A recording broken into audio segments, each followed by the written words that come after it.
Welcome to the planning board meeting in Sutton, Mass. for August 19th at 7 p.m. planning board time.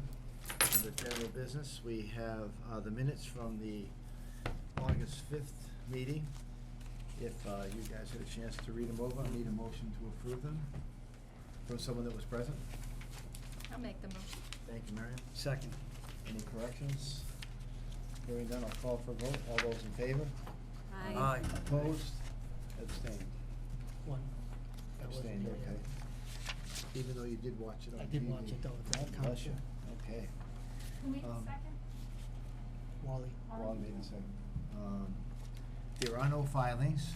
We have Form A plans, 125, 135 Singletary Ave. Let me see. Byron? Yes. So I didn't bring any reduced size copies, but I have full size copies.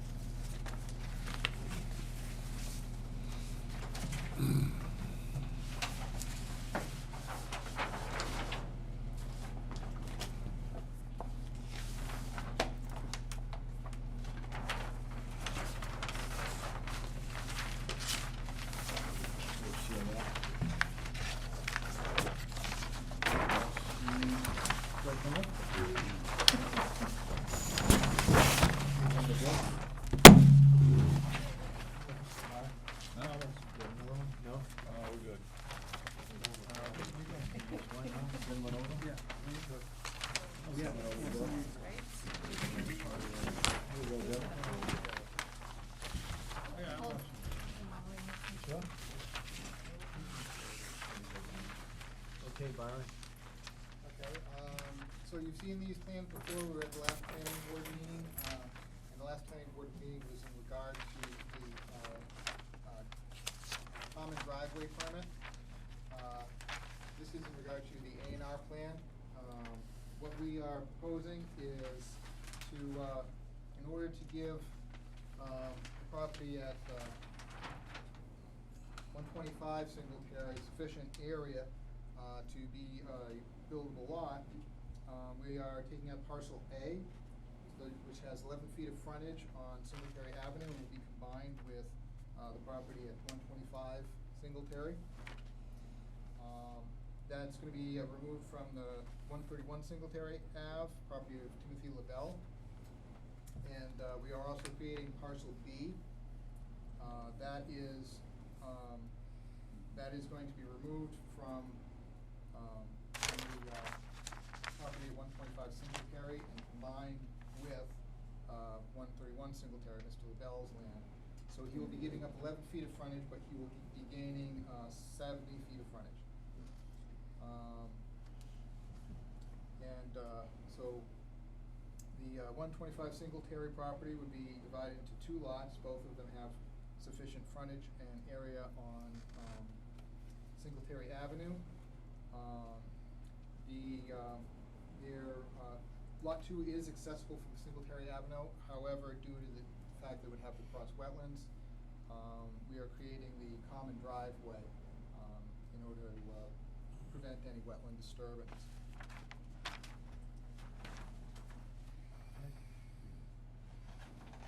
All right. So what's the latest plan date, Byron? The latest plan date, it still has the same revision date, however, I stamped it with today's date, the 19th. Okay, so 6/5/19 is the original date, right? The original date is 6/5/19. Okay. All right, so use that one. So I did do the checklist and, everything was all set on there. So you're all good. Any comments or questions from anyone on the board? For the public, we've seen this a few times. Probably 3 times.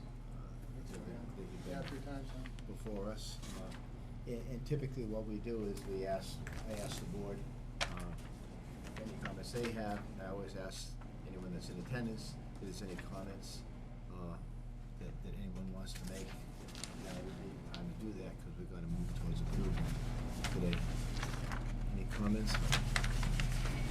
All right, hearing none, then I guess we're in a position where we can approve the retreat lot covenant, if someone wants to make that motion. Actually, that's the next one. I mixed it up on you, All Bob, right. sorry. This one we don't need the covenant for, it's the next one. I apologize. So we're all set? No, we just need the motion on the plan itself. Just the motion to endorse the plan dated 6/5/19. My plan doesn't say, 6/5/19, okay. Yeah, there you go. I make the motion that we approve the plan dated 6/5/19 for the division of land at 125, 131, and 135 Singletary Avenue. I'll second the motion. Any other comments? Hearing none, I'll call for a vote. All those in favor? Aye. Opposed? Abstained. Good job. Thank you. All right. Who's signature? Read the Just sign. one. Just me? Just you. Let's do it. But I am. Yeah.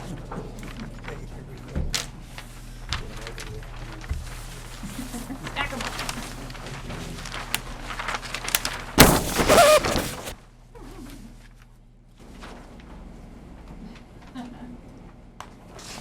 We only need 3.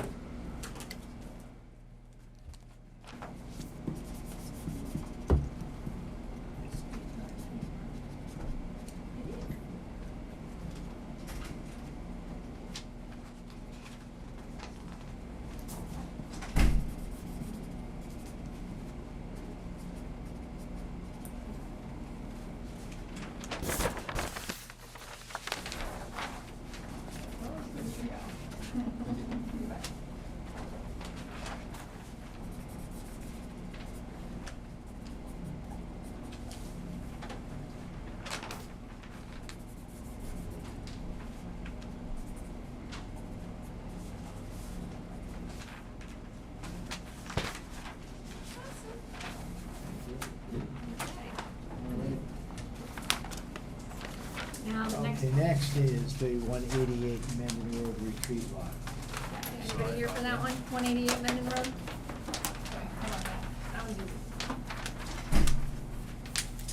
Anyone here? Alright. So 188 Mendon you've seen before as well. This is the one you granted a retreat lot permit on.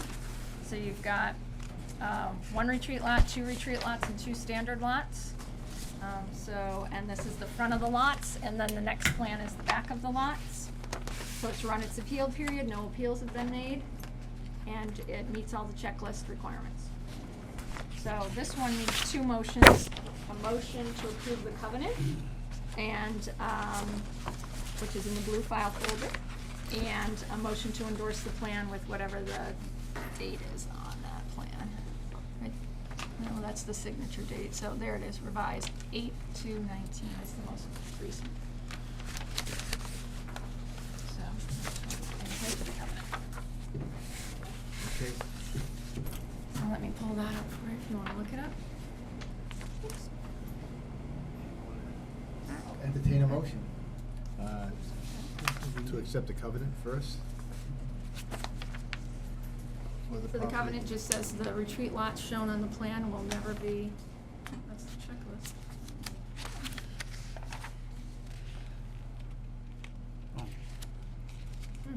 Mine's not on here, sorry, just have to trust me. Oh, actually, you know what? There it is, 180.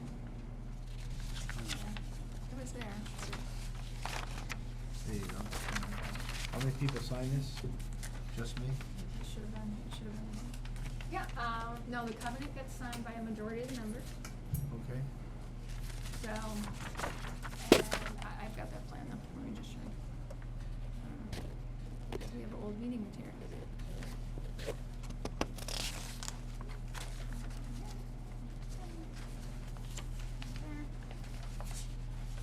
So this one covenant covers both retreat lots? It does. It can cover them both, or you can do them separately. Planning review department of regular photos, driveway opening, right there. 2, where's sheet 1? So this is the back of the lots. There we go, sheet 1. All right, so as you can see, you're at 188 Mendon Road. You're breaking a large chunk into 4 parcels. The one all the way down at the bottom there, which would be all the way to the east, is a retreat lot, and then there's a standard lot, and then there's another retreat lot, and then there's a standard lot. So you granted that permit back in July. It ran its appeal period, nobody appealed it, so now is when you do the motion to endorse the covenant that says those retreat lots will never be divided. And then you do the motion to endorse the plan, showing the creation of both the retreat lots and the 2 standard lots. I'm ready to entertain a motion to sign the covenant. Someone wanna make that motion? I'll make the motion to, sign the covenant. Not sure if we need a date on it. Is it 7/1/19? Excellent. 7/1/19. Thank you, Michael. Second? Second. Comments from the board? Second. Thank you. All right. From the public?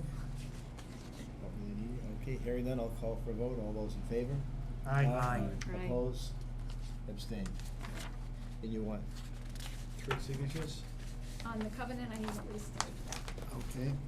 So you'll notice there's 5 board members, including there's 5 full board members sitting and 2 associates.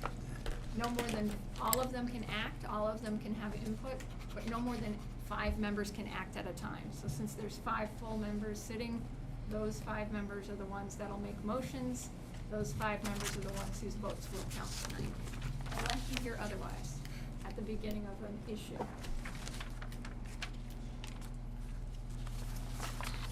Just need one more signature. All right.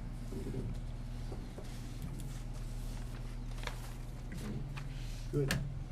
Okay. Thank you. Then we need, again, we need a motion to accept. New plan. All we need is 3 signatures. That's enough. Stop signing. We don't know if we do it. That's enough? Yeah, we need 3. We're all set. We started late. We want to catch up. Thank you. There you go.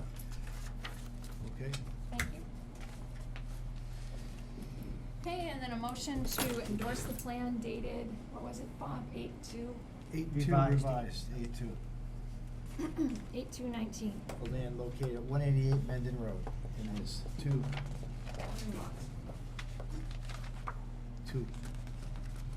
sheets. here. 2 sheets. Sign. Anybody gonna make that motion of my 5 full members? I'll make the motion to endorse the plan revised 8/2/19 for 188 Mendon Road. Thank you. Thank you. Get a second? Miriam Second. already made that. Thank you. Wally's a second.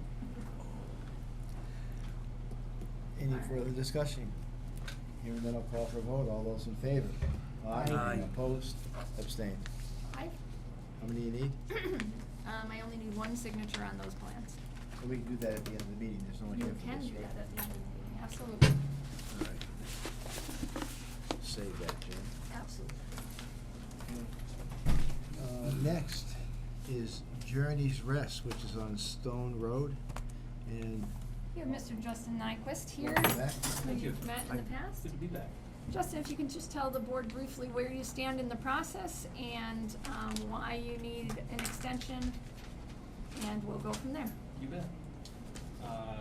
Claire would be here, so I can't necessarily say we, but we are requesting an extension for another year on the subdivision road, Journey's Rest. Our top course of asphalt was laid down today, and we are scheduling the hydro seed of the swale in the next couple of weeks.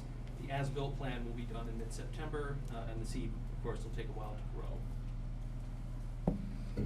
Okay, wait, back it up. So you did top course today, Yep, and you're seeding the swale soon, yes. and then you need time to take, for the seed to take. Yep. Other than that, what else is left to do? I think you're done. So you Try probably looking don't. down on it lots. So you probably don't need a Yes. year, you probably would be fine if you had until the end of next spring season, just to make sure the seed takes and reseed if you need to. Right. Yeah? I think that would be fine. All right, so I would recommend maybe an extension until June 30th of next year.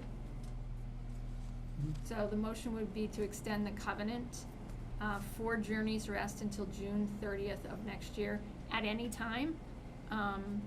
If you're done and you want to just wrap up the paperwork, you can just get on the schedule and the board will vote to release the covenant.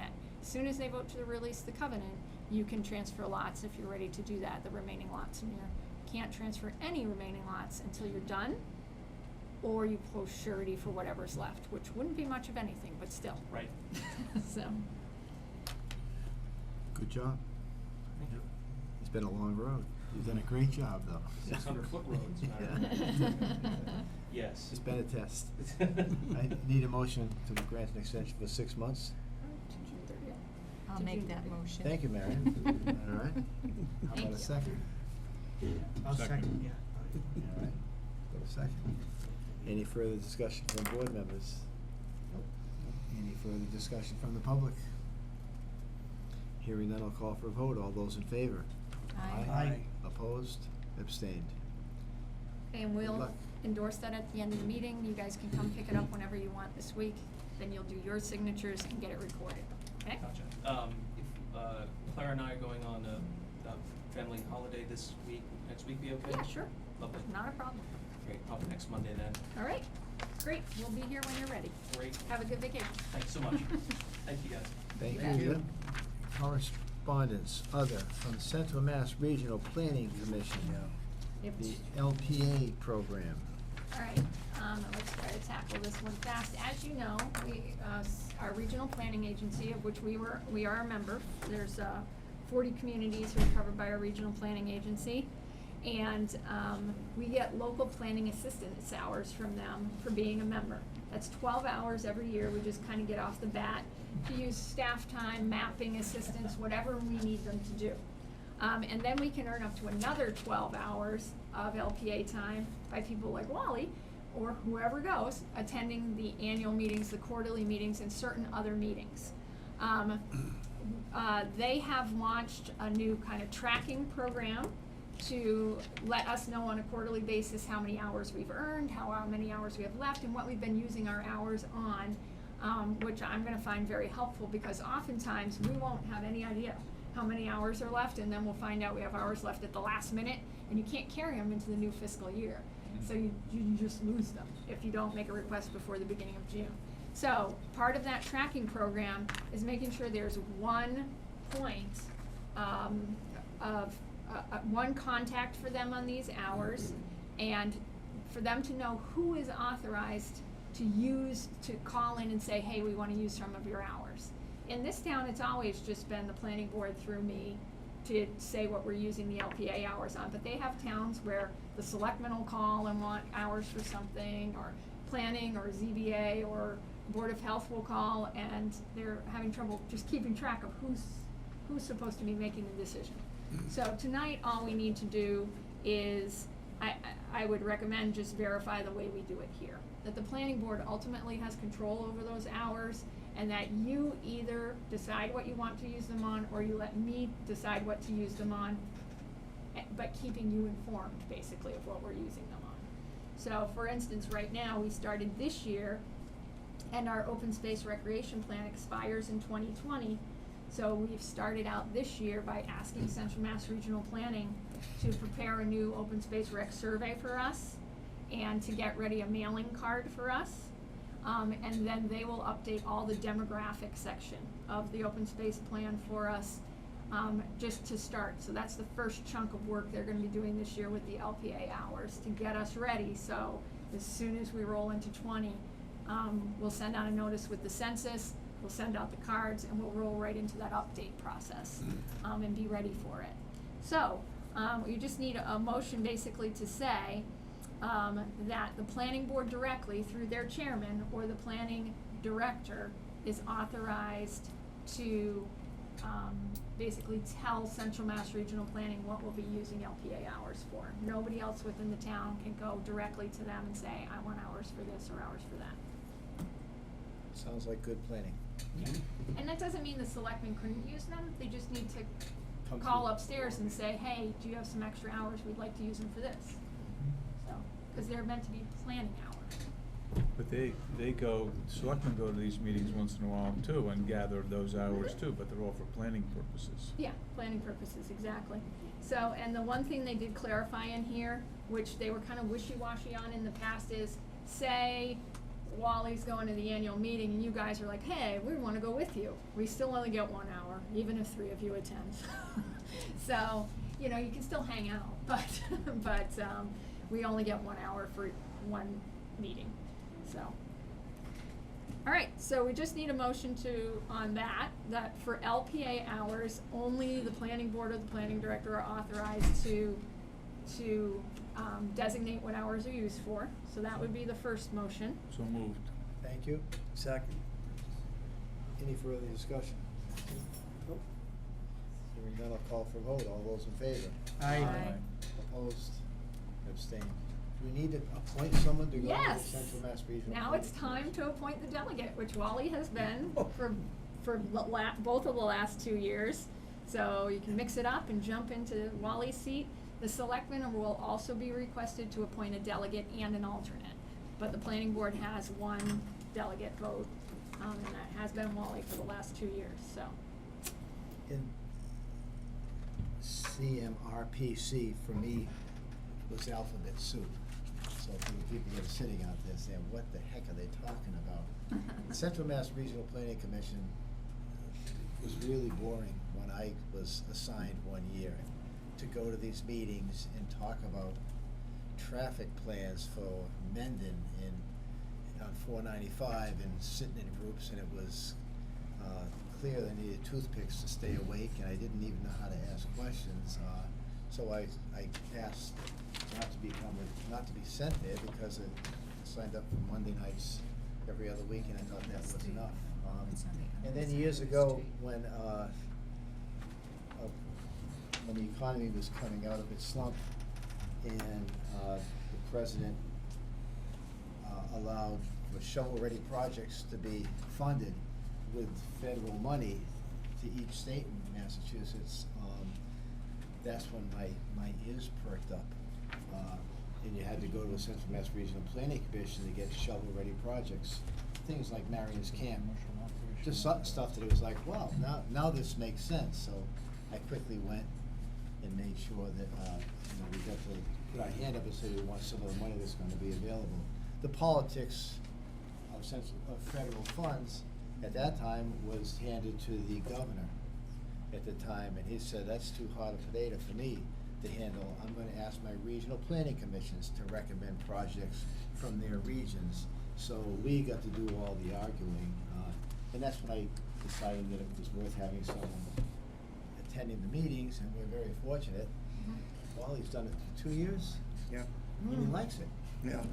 That doesn't mean you should keep doing it, because there's someone else. Somebody else wants to step up. It's, you're the one that hears it first, that there's money available for stuff Mhm. that no one else knows about, and you gotta throw your name Yeah. in the ring, so, And what projects are going on in other communities, which kind of spurs projects in our community or helps hook us up with other resources out there.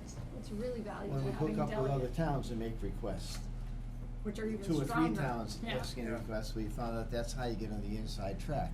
You're already, Region. and we didn't know about that, so it was very important to reach out to Millbury and to Douglas and to Oxford, and the things that involve 2 towns get higher up on the list. And 146 is another example. The light at Boston Road Yeah.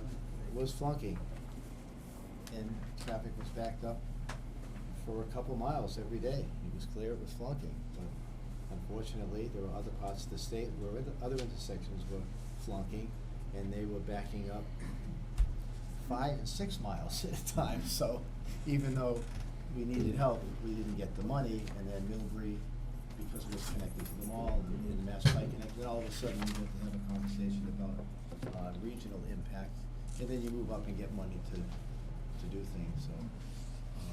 I guess the first question I have to Wally is, do you wanna keep doing it? All right. I like going to the meetings, enjoying probably the differences between us.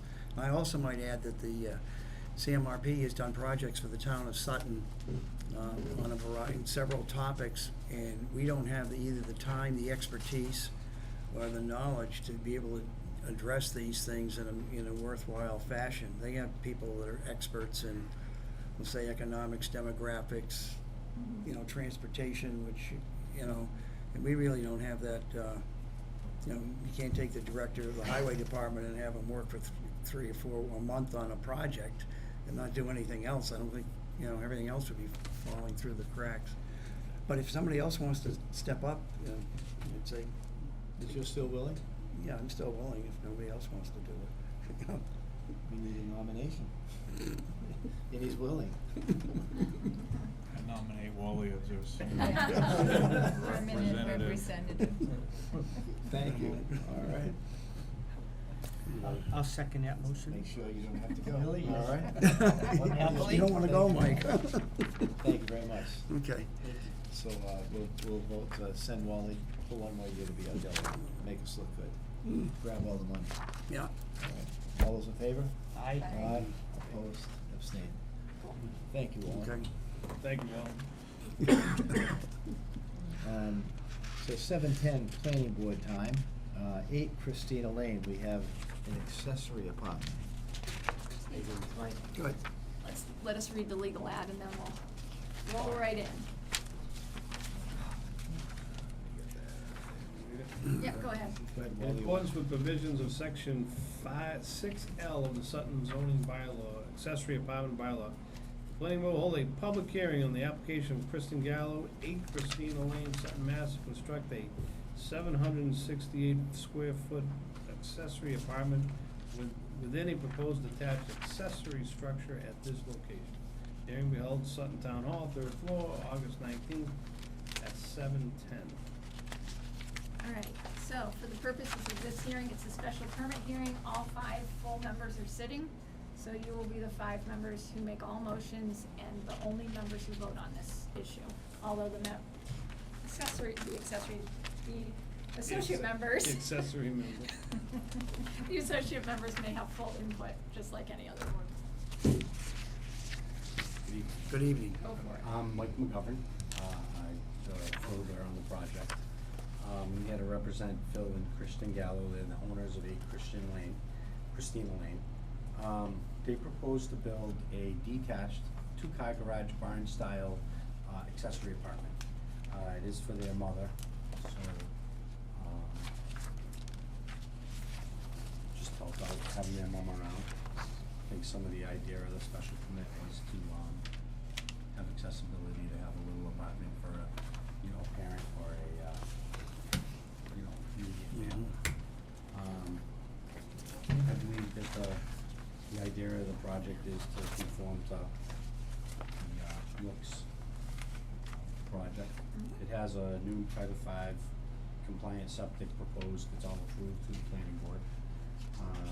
Existing well will be used for water, so we meet all the Board of Health criteria, it is all approved through Board of Health. The size is 24 by 32, you guys had mentioned the square footage, so it's under the 1250. So they weren't trying to build something big, make sure it didn't look like an apartment, that it definitely looks more like a garage style barn to be in character to the intent of the special permit. Other than that, I think it's a pretty straightforward project. Okay, thanks for coming in, Mike. Yep. We have comments from, typically what happens, is we send out a notice, to all boards in town. The first one goes to the, tax collector to make sure that the taxes are paid. If you haven't paid your taxes, then we ask you to do that first before you take up our time. And then we sometimes don't hear from anybody, but we did hear from a few people. Mike, you wanna read the comments? Sure. Thank you. Project review form from the fire department, no comments at this time. Project review form from the highway department, comments none. Project review from the police department. Their one comment is that it has a separate and distinct address and phone service for 9/11 purposes. And also a comment from Robert Nunemaker, the Sutton Board of Assessors. The new garage and apartment will be issued a street number different than the house, pretty much the same. We did get, I'm just gonna add in, there was a email dated, the Board of Health forwarded us. Plans for the above property were approved by Margaret Bacon, approval date 7/29/19. However, prior to proceeding and pulling any permits, please make sure that you have resolved any issues with the planning department. Additionally, the Title V, 5-bedroom count deed restriction, 1-bedroom deed restriction is required for the 1-bedroom detached house. So they're all set, they just, need to let the Board of Health know that they've gotten the deed adjusted to just show that garage barn will never have more than 1 bedroom. So, everything's in order. Okay, any comments from board members? Comments or questions from the public? Just, thank you for hearing it. I'm Phil Geller, I'm the owner, and, Welcome aboard. obviously, yeah, thank you. First time being to a planning board meeting. How we Very, doing? very interesting. Yeah, we have seats. Yeah, I know, yeah. I'm excited for the project for my mother-in-law. She moved in with us and she helped us out a ton with my 2 small children. So I'm very excited to continue to live in Sutton for a long time. Thank you. Yeah. Bill? I just have a question. Who actually assigns the numbers to the houses? That would be the man in the back row, I believe. Back row. The assessors. Okay. That is the question, yeah. The assessor's office. Okay. Okay. Well, it looks like, yeah, I accept the motion to, grant this accessory apartment with a special permit. We have a couple of conditions, that Jen's written up for us, that basically address the stuff that we talked about. You wanna read those, Martha? Sure. So this is a motion? This is a motion to, accept the detached accessory apartment, 8 Christina Lane. There was a couple minimum conditions that have already been talked, but I will read them. Again, approval of all other required departments, boards, and/or commissions, especially approval from the Board of Health. Separate street numbers must be utilized and clearly posted on the home and if necessary at the street for the main home and the accessory apartment so that emergency vehicles know where, how to gain access to the separate units, 8 and 8A. That's it. They may be they may not be 8 and 8A, they may be 8 and 10 or whatever the assessors assign, but they will be distinct. Second that. Thank you. And that's a 768 square foot accessory apartment. Right. So the motion was to grant that special permit, okay, with 2 conditions. Any other comments from the board? No. Hearing none, I'll call for a vote. All those in favor? Aye. Opposed? Abstained. Who was the second? Scott? Scott. Thank you. Thank you, Good guys. job. Thank you for your time. Take care. Have a great day. Thank you. We have 14 days to get that on file. It's usually on file by Wednesday. And then we will send, put a copy on file with the town clerk. It'll run its appeal period. And then the building commissioner will get a copy and you have to take it to the registry and get it recorded. Okay? Thank you very much. Thank you. Okay, then, 7:25, planning board time. We have a public hearing for 134 Leland Hill Road, an accessory apartment and earth removal permit. Okay. Does somebody have that notice? I got it. In accordance with the provisions of section 6L of the Sutton zoning bylaw accessory apartment and general bylaw 5 earth removal, the planning board will hold a public hearing on the application of Grant Underwood, 134 Leland Hill Road, Sutton, Mass. To construct a 1,200 square foot accessory apartment as part of a proposed accessory structure. In addition, the applicant has requested permission to remove approximately 10,280 cubic yards of earth from the site to construct agricultural/livestock fields on the existing 10.2 acre parcel. The hearing will be held Sutton Town Hall, third floor, Monday, August 19th at 7:25. Thank you, Bill.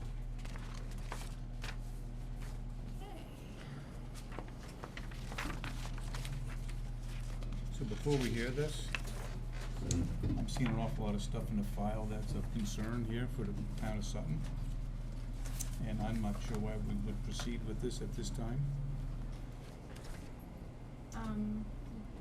There were definitely 3 outstanding issues. There was a driveway permit that was not secured for the driveway you see here, and the related fee, $25 fee, was not paid. It's my understanding the paperwork was submitted. I don't have any indication that the fee was ever paid on that. There was a cease and desist from the building department, a $300 ticket. I don't have any input that that was paid.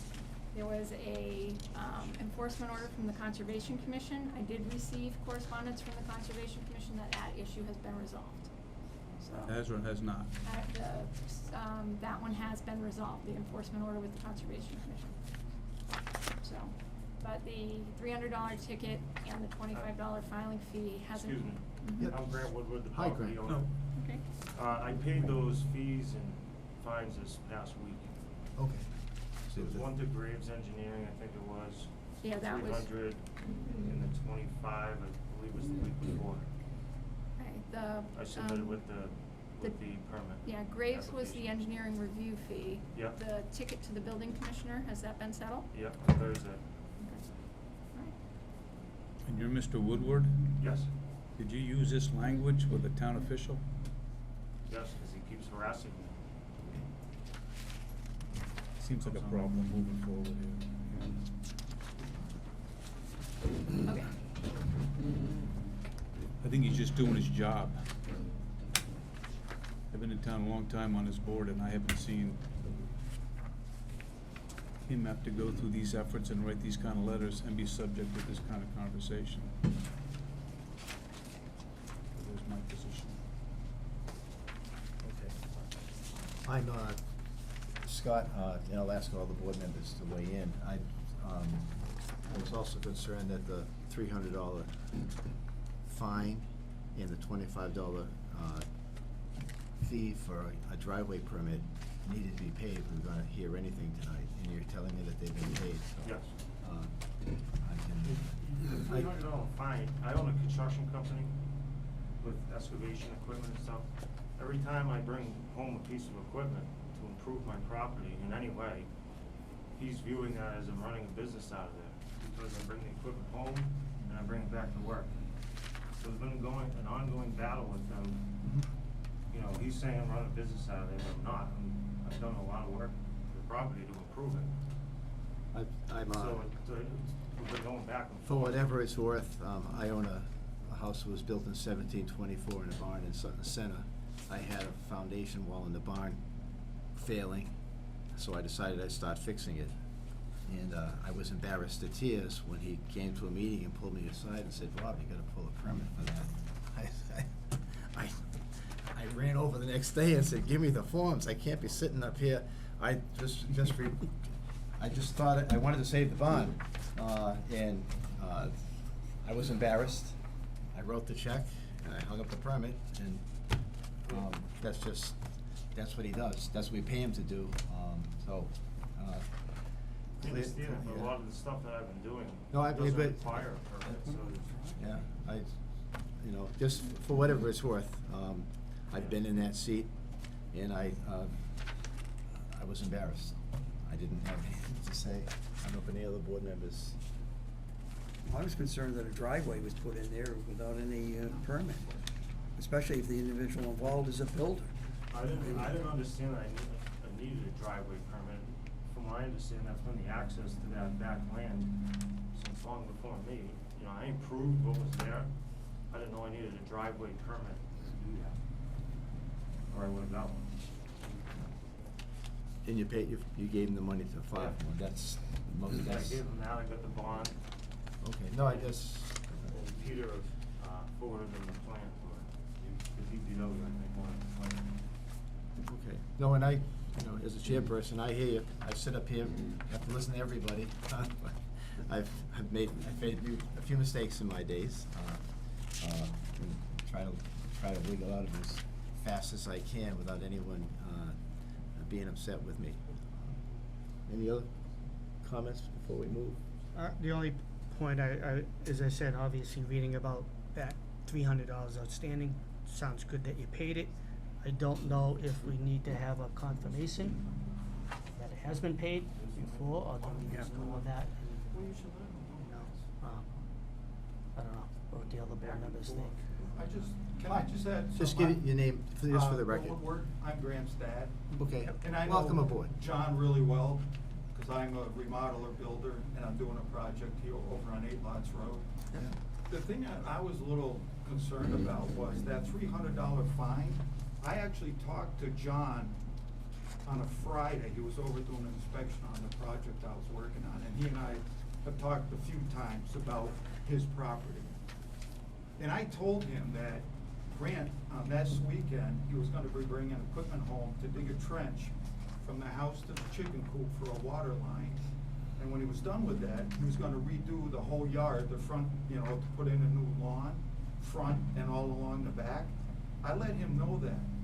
Well, that weekend, John sat out there watching him do that, and he still fined him for bringing construction equipment onto the property, which I don't understand, and said he was operating, you know, construction equipment on his property and running a business out there. But he and I had talked about that, and I had let him know that that was gonna happen. But he still wrote that fine, which I don't understand that.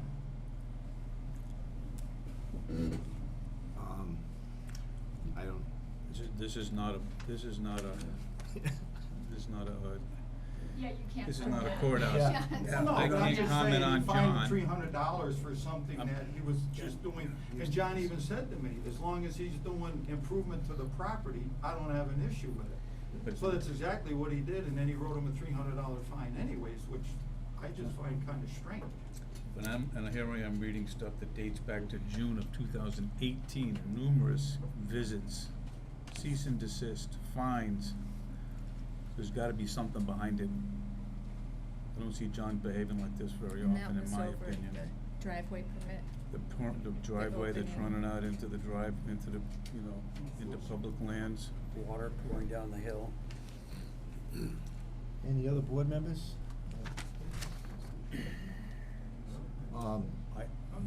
We don't know that these have been paid, we don't have any information. I just assume. I can postpone suggest that this. we just continue this. to the next meeting and put you early on the agenda so John can, John we can can ask get this John to cleared be up. here. Yeah.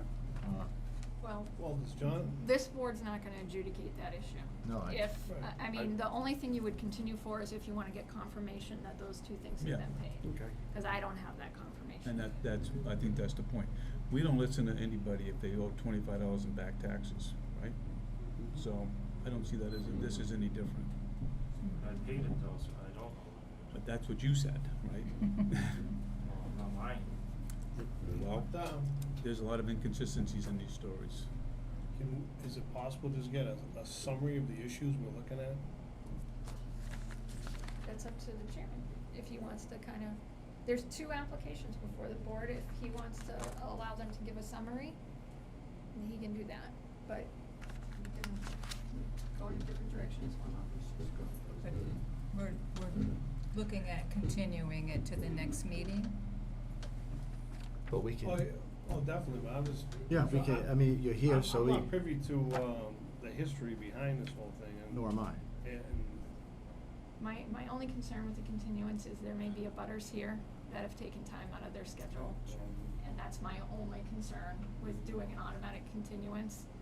I think the applicant gets the point that we'll be verifying that those fines have been paid, and if they haven't been paid at the next meeting, there's not gonna be anything happening. If they've been paid, we can continue to review the apps and maybe act on them. But if they haven't, they can't go any further. In the meantime, I just, you know, if there's abutters here, are there abutters here? There are abutters here. I would like to Just hear from out them. of respect for people who've taken time out of their schedules to be here, not just the board, but the abutters. We may wanna hear the summary of the application, hear what the abutters' concerns are, and then, And then we'll continue you it. can continue Yeah. and just not take any action until we've confirmed that those amounts have been paid and everything's up to date. Good plan. Yeah? Good planning. We can do this. Okay. So you can introduce yourself. Peter Engel from McCall Engineering. Obviously, we're looking at 134 Leland Hill Road. About a 12-acre parcel.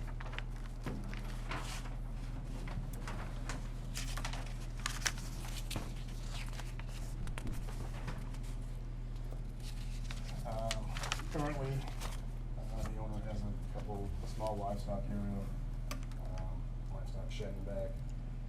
He's done some clearing, the driveway in the front leading to the back, which has been improved to have a swale to control stormwater runoff to the street, going to a catch basin. The existing house is a 2-bedroom house, existing septic and well. The idea is to do a accessory apartment in the back, attached to a new barn, which would be accessory to a livestock area, and some farming area. In order to do that, it's a pretty steep hill in back. It would require some significant earthwork to flatten that area out. Proposing some stormwater controls, as well as the barn and the accessory apartment in back. So that amount of earthwork under the town's general bylaws requires an earth removal permit. So that's where that comes into play. That goes up. Yep. Okay. So from the road, it goes up And it goes. roughly 100 feet. 100 feet between the road and. The road and the back is property, which is 670 feet. In the drive, on that plan, the new driveway, So it would just be extending that driveway up the hill at a 12% slope. French drain on one side, basically leading to the stormwater basin, which would then outlet to that existing swale that goes down to the catch basin in the street. all right? Would that be using that original driveway or the second driveway that is now kind of gated off? Basically the second driveway that the permit, I guess, was just approved for, Okay, going up into the that back property parcel. behind So it, yep. it's technically 2 parcels, but because this parcel doesn't conform to zoning, it's just one. One. So. And obviously the new structure would use the well and the septic. The septic is sized for almost 4 bedrooms. With that existing house only being 2 bedrooms, it has enough size. We actually came to a Board of Health hearing, and they were fine with everything. Their only thing is that we have to do the official paperwork.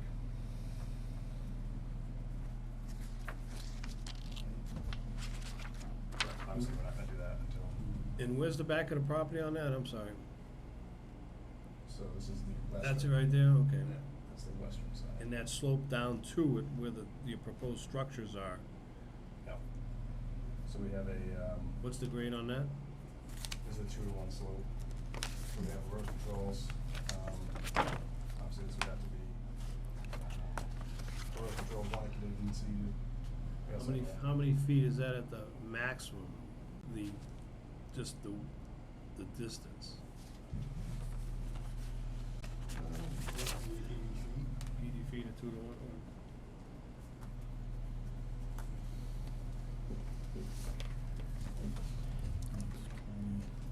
On the top of the map, that's someone else's property? Is that another This big parcel? is, Papamas, the Filipino orchard. Papamas Farm. Summer orchard. Oh, okay. Keon's. Oh, okay, all right. There we are. Right, okay. So, yeah, we kept a 100-foot buffer from the eastern residential butters. From the farm, I think we have like a 25-foot buffer.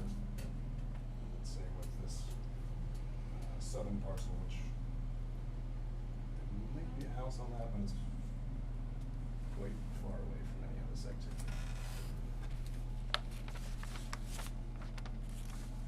So this project's well on its way, that you've already removed anything yet, or this is all proposed?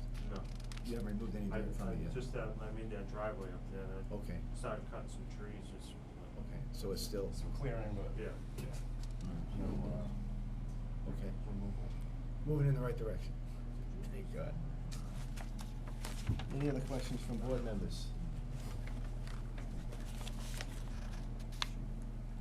In a hearing, typically I ask for the board members to ask questions, and then any abutters that come, if you give your name and your address, that's just so we can have a record here. All questions are appropriate. All right, thank you for coming. Hey, I'm Richard Amber. I live at 128 Leland Hill. I'm the abutter that's gonna take the blunt of all this. The driveway goes right next to the property line. You're across the street. Yes. No, This project was right next started door. early spring 2018. It's been up there for a long time. This is the driveway. There's equipment being trailered in and out every morning until John stopped it. It's been quiet lately. And I'm totally against this. Now we're gonna have commercial industry, trucks going, trailer dumps going in and out for days, weeks. We got drainage problems. My land, if you show it, it all pitches towards my property. I'm trying to make sure I'm in the right spot, Major which I don't think I am. concerns? Nowhere near. That's Huh? fine. Yeah, so we're trying to get I'm trying to just zoom in on so it then so you can show us show us. exactly You where know, you might be. I came to Sutton to live in a residential area. If I wanted a commercial property, I would have bought something on Route 20. You know what I mean? Okay. Thank you. Thank you for coming in. Thing is right here. This is Okay, the- I found you on our map here. And basically, the people who own the property have a right to do things on it, and to build things on it. And they're gonna need equipment to do that, but at the same time, they can't be a business in a residential area. So, when all is said and done, it's supposed to get quiet, but, thank you for coming. All right. Anyone else from the public?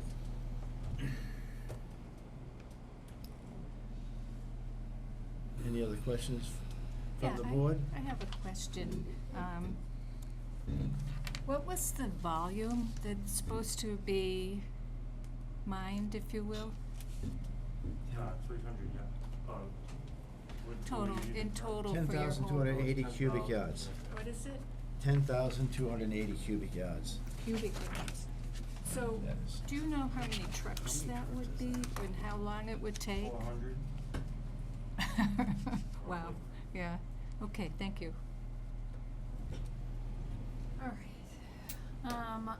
So we have two different applications. The first is the accessory apartment application, just like the last one you heard. So, where the applicant has, requested a special permit to have a barn and to have, or a garage, and to have an accessory apartment be part of that structure as well. So, we do have,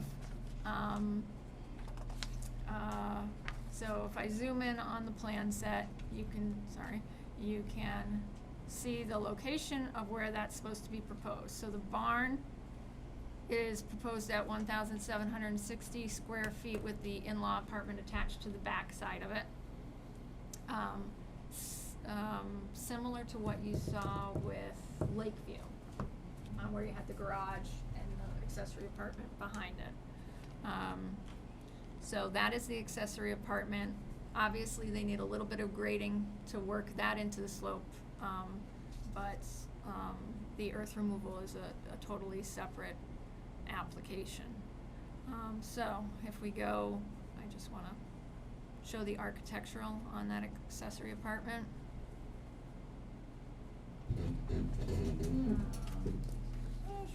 Architectural and floor plan. So this is the proposed floor plan. You have two small bay doors and you have one larger bay door. And you have the accessory apartment off the back side, again, kinda like you saw for 14 Lakeview. This is the front profile. I did ask what the proposed siding was. Was that clapboard, was that shingles? Rough cut pine. Rough cut pine. Fine. Same on the accessory apartment Yep, portion? the whole thing, yeah. So this is the back view. Actually, that's the side view, right? Back. Yeah, that's the back view. And that's the other side view. So those are your architecturals for the accessory apartment. All right. Now, And how big is the garage? 17, it's called out at 17.6.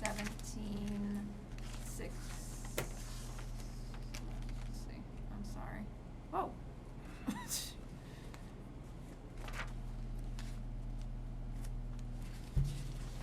1760 for the garage, and the accessory apartment is 1,200 even. So the accessory apartment is the maximum it can be, and it is less than half of the whole structure. So the garage is proposed at 1,760 square feet, so a very big garage by comparative standards. Is it a garage or a barn? For the livestock? Oh, no, it's not for the livestock, I don't think, right? No. It's for your equipment and blah, blah, blah. Oh, it's not, it's not. Tractors, snowmobiles. Oh, okay, all right. Four-wheelers, yeah. Okay, what kind of livestock Got a lot of you're stuff. raising? I have Pigs. Pigs? Goats, cow, chickens, turkeys. All right, oh, everything I have, Yeah. everything I love. Yeah, okay. A little bit of everything. All right, so that's the accessory apartment. So, and you know the standards for accessory apartment. There's a list of standards. If they meet the standards, you can grant the permit. If they don't meet the standards, you cannot grant the permit. And then you can do conditions if, we always do conditions, at least some minimum ones. And then you can add ones, based on abutter comments or whatever, as they relate to the accessory apartment. The second application here, which, there's some confusion on, is the earth removal permit. Earth removal is not allowed in the rural residential district. This is the rural residential district. The only reason this is even a consideration here is because the applicant is maintaining that they're establishing an agricultural operation. What I said to you in my memo is that the fact that they want to establish an agricultural operation it's not a given that they can then also do a related use, earth removal, that is not otherwise permitted.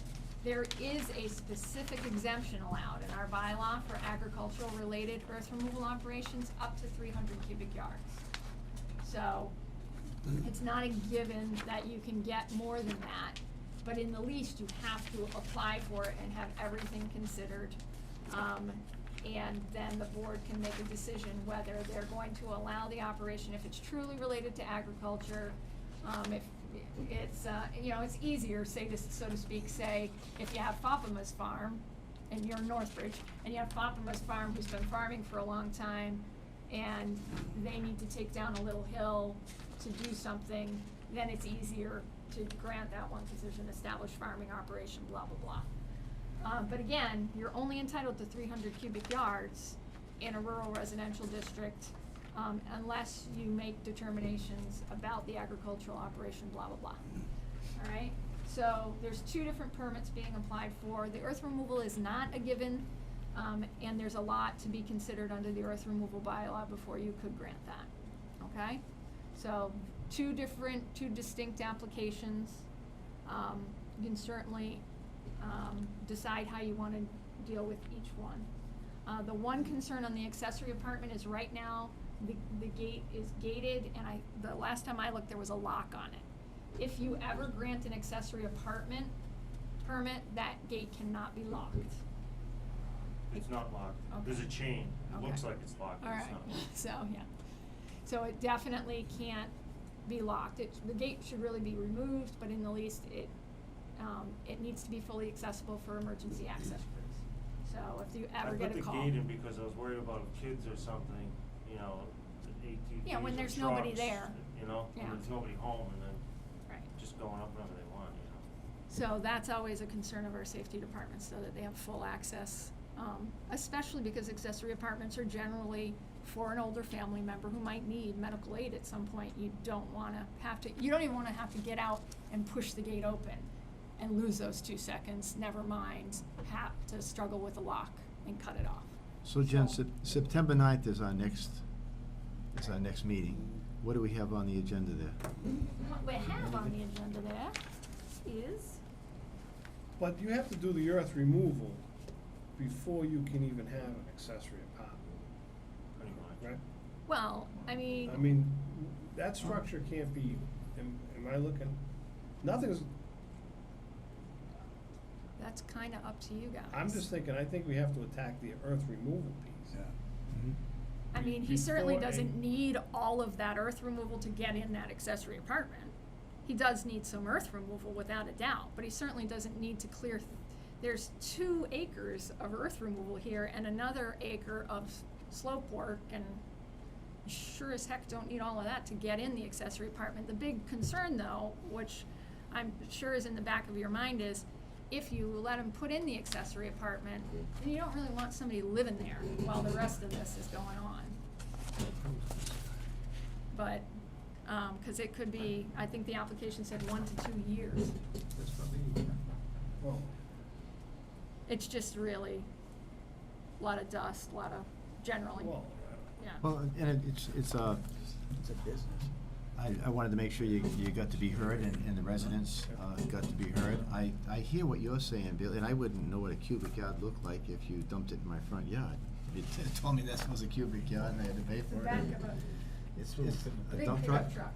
Big Pickup truck. Back of a big Pickup pickup truck. truck, half a yard in a standard. In my, it's important that everyone get on the same page, and you own the property, so there's certain things you can do and certain things you can't do. But I apologize, it looks like the cart's in front of the horse at the moment, so we gotta get things back to where they need to be. And every animal that you're talking about doesn't need the earth removed, you can have them there anyways. I wanted to do some vegetable farming stuff too, and the problem is with the slope, Mhm. you know, you can't plant corn on a hill, you know? Yeah, That no, type of thing, that's, so it's- that's all stuff that we deal with all the time, but, you can try to grow it on a slope. I mean, I deal with that every year. I try to plant corn and ask Wayne Whittier to come, and he tells me to stay in the bar business. It's not ready yet.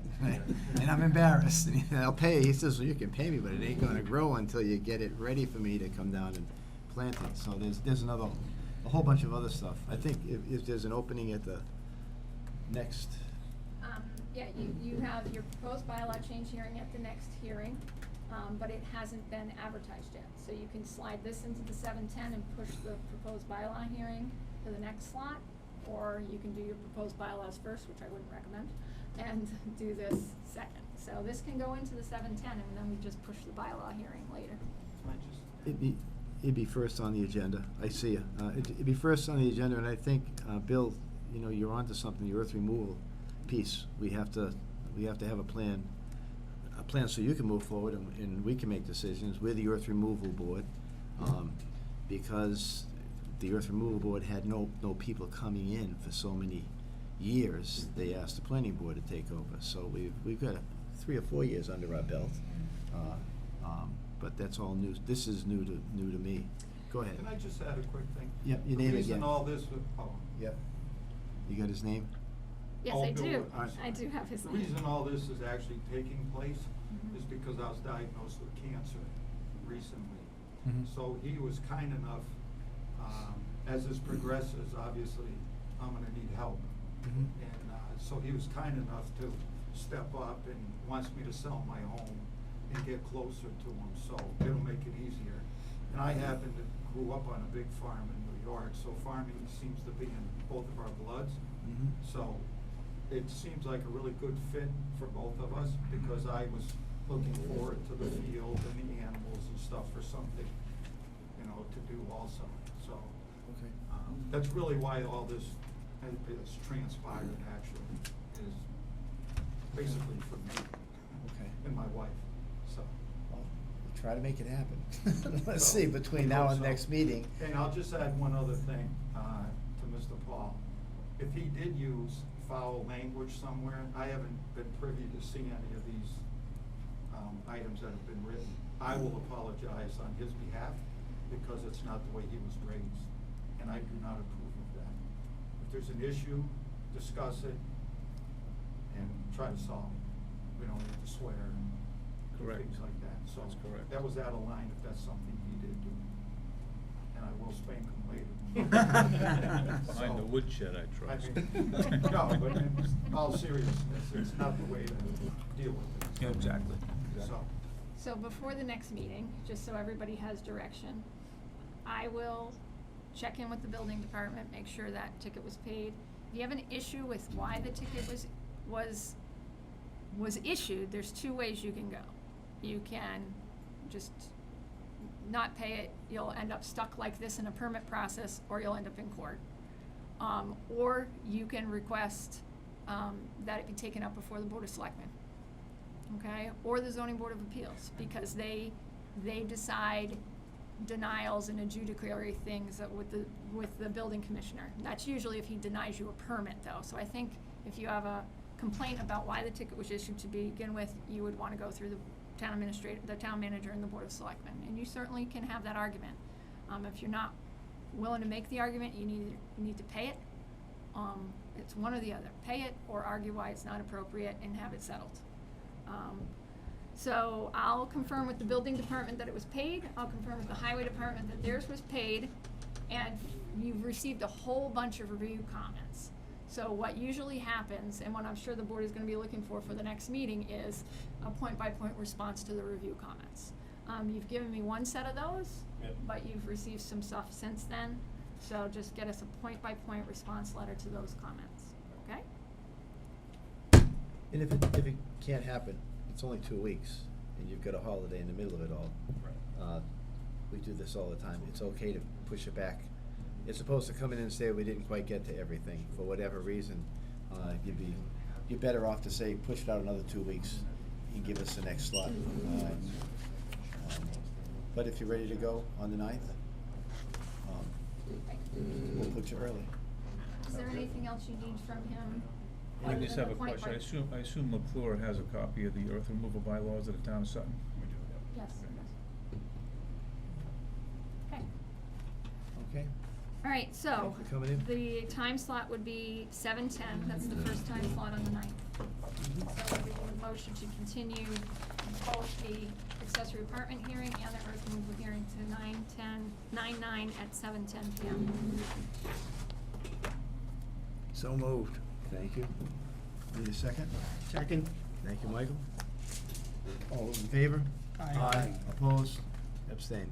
All right, so we'll see you Thank you at for coming in. 7:10 on Thank you. 9/9. Thank you. And in the meantime, I'll be looking for that point by point from your engineer. Thank you. 7:45, planning board, we have a public hearing for Osby Road, Wedgewood Farm, and it's been continued. He has requested a Requested continuance. To So- September 9th. So, actually, that would fall into the second slot. That falls into the second slot. So, you have to decide how long you think this is gonna take. 20 minutes, half hour? I think we decide how long we wanna give them. So, Yeah. 20 minutes? 30 minutes max. Okay, so you'd either continue Wedgewood to 7:30 or 7:40. 7:30. So, Yeah. Wedgewood, I need a motion to continue to 9/9 at 7:30 then. So moved. Thank you. Scott, Second. Wally? Oh, All those in favor? Aye. Opposed? okay, now we've got the hard work. Brother. I know. Sorry. I've gotta have input from you guys. All right. All right, so the How much warrant. time do we wanna give her? Okay, so the warrant closes this week. So, do you have a question? 8 West Carr Street. 8 West Carr Street. Yes, the pre-existing non-conforming. Oh, that's right. Yeah, he is. Yeah, well, you were here last time. Let's take him up here.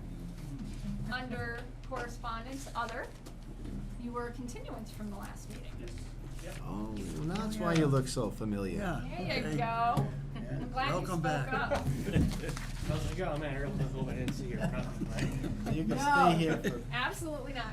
So I'm sorry I didn't make it clear in my notes. He was sent to us by the building commissioner. When he was sent to us, the building commissioner had already checked into when the last occupant was there, what they were doing, and determined that he would be, if he's allowed to come in, Yeah. a legally conforming, pre-existing non-conforming use. What he wants to do is very similar to the last use, and that use, as I think, noted, he was dead on, was there roughly a year ago, and was the owner's grandson doing exactly what you said they were doing. So, I apologize for not making that as clear as it needed to be. So, What is the rule? Educate us. 2 years. 2 years. I thought it was 2 three. years, or, ready? I thought it was three. Or Two. it can be as short as a day. If you get frustrated, like you own a restaurant in a residential district, and you are like, this is not worth it, I am done, I'm never doing this again, and you intentionally, clearly close the door, say, I'm never coming back, and you never put the building on the market as a restaurant or anything else.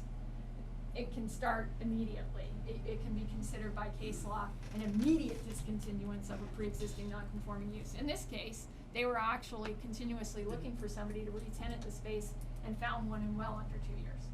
So they're set and set again. So you can, you're at this point, you certainly can allow the waiver of site plan review if you think it's appropriate, and then place any conditions you think are appropriate. The only concerns were if there was gonna be any kind of outdoor storage, there needs to be solid fencing, Yep, I like a already said vinyl that, yeah. stockade or something like that, just to screen it from the abutters and the street. And other than that, it was just the approval of any other departments that need to approve you. So checking in with the building department, the fire department, in terms of what kind of stuff you'll have on the site. Okay. Can you talk about signs too? Signage, if he's gonna have any signage, he just needs to provide the design Yep. to the planning office. And it can only be very small in the residential districts. You Yeah, so I really- figured I could do it, I wasn't gonna get it. Yeah, it's like 12, it's tiny that you So can Jen, have. I need to get a motion to waive site plan review. Waive site plan review and allow the use that he described to you at that location. So can someone make that motion? What's the address? 8 West Car Street. 8 West Car.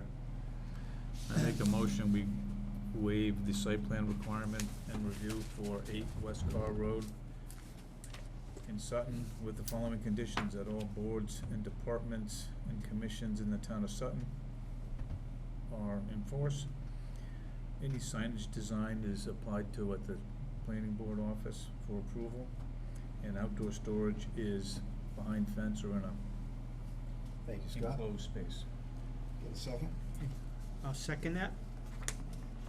Any comments from board members? Any comments from the public? Hearing none, I'll call for a vote. All those in favor? Aye. Opposed? Abstained? Nice job. Good job.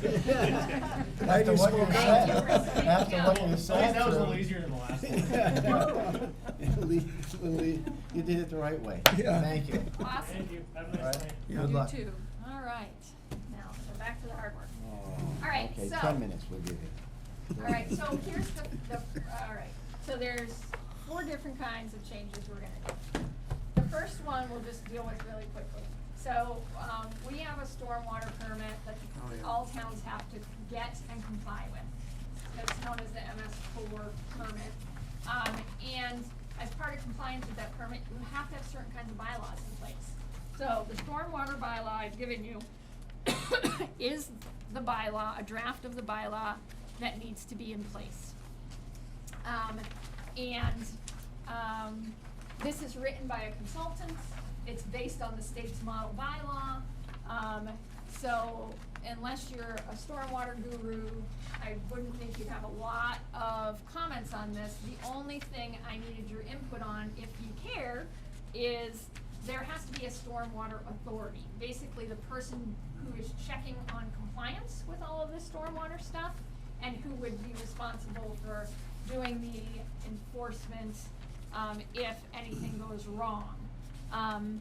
And right in the model, it's the Sutton Conservation Commission. I don't know if that's the appropriate authority here, or if the highway department, who actually runs the MS4 stormwater program, would be the more appropriate authority. So if you don't have a preference, I will just work with the highway department, the town administrator, and the Concom to decide what body should be the stormwater authority. I just know we don't want it to be you. I think it, So. I think it could be Wally. I don't know anything about that. So if you're okay with that. Unless it floods. What do we got alternates for? Yeah. Sorry, Bill, sorry. There you go. I think it's in all seriousness, in good planning, it's out of our realm. So, conservation, I think conservation, because, I'm not sure the highway people can talk the talk and We don't have a lingo. town That's a whole different animal. Yeah, actually, Stormwater management. like I said, they are the department that runs this permit right now. The Yeah. MS3 permit, which is the one before this one. So they are the department that are running compliance with that right now. So, I just really think the best practice is really to kind of sit down with a rep or their consultant from Concom, the highway super and the town administrator, and say, look, who's gonna do this? Yeah, Here's the they regs. should do it. Who's gonna do this? What's the Far more than motivation anybody. behind this that's not already covered in 15 CMRs and state laws and everything else you can think of in the state of Massachusetts?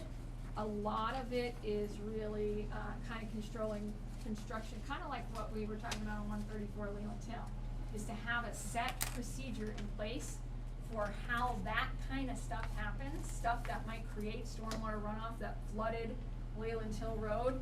Who's gonna do the enforcement? Who's going to get the plan, from these guys when they're doing something that isn't supposed to go in front of the planning board necessarily, for like a driveway permit or an operational permit, and how that's all gonna come down. And that is not detailed in our subdivision rules and regs.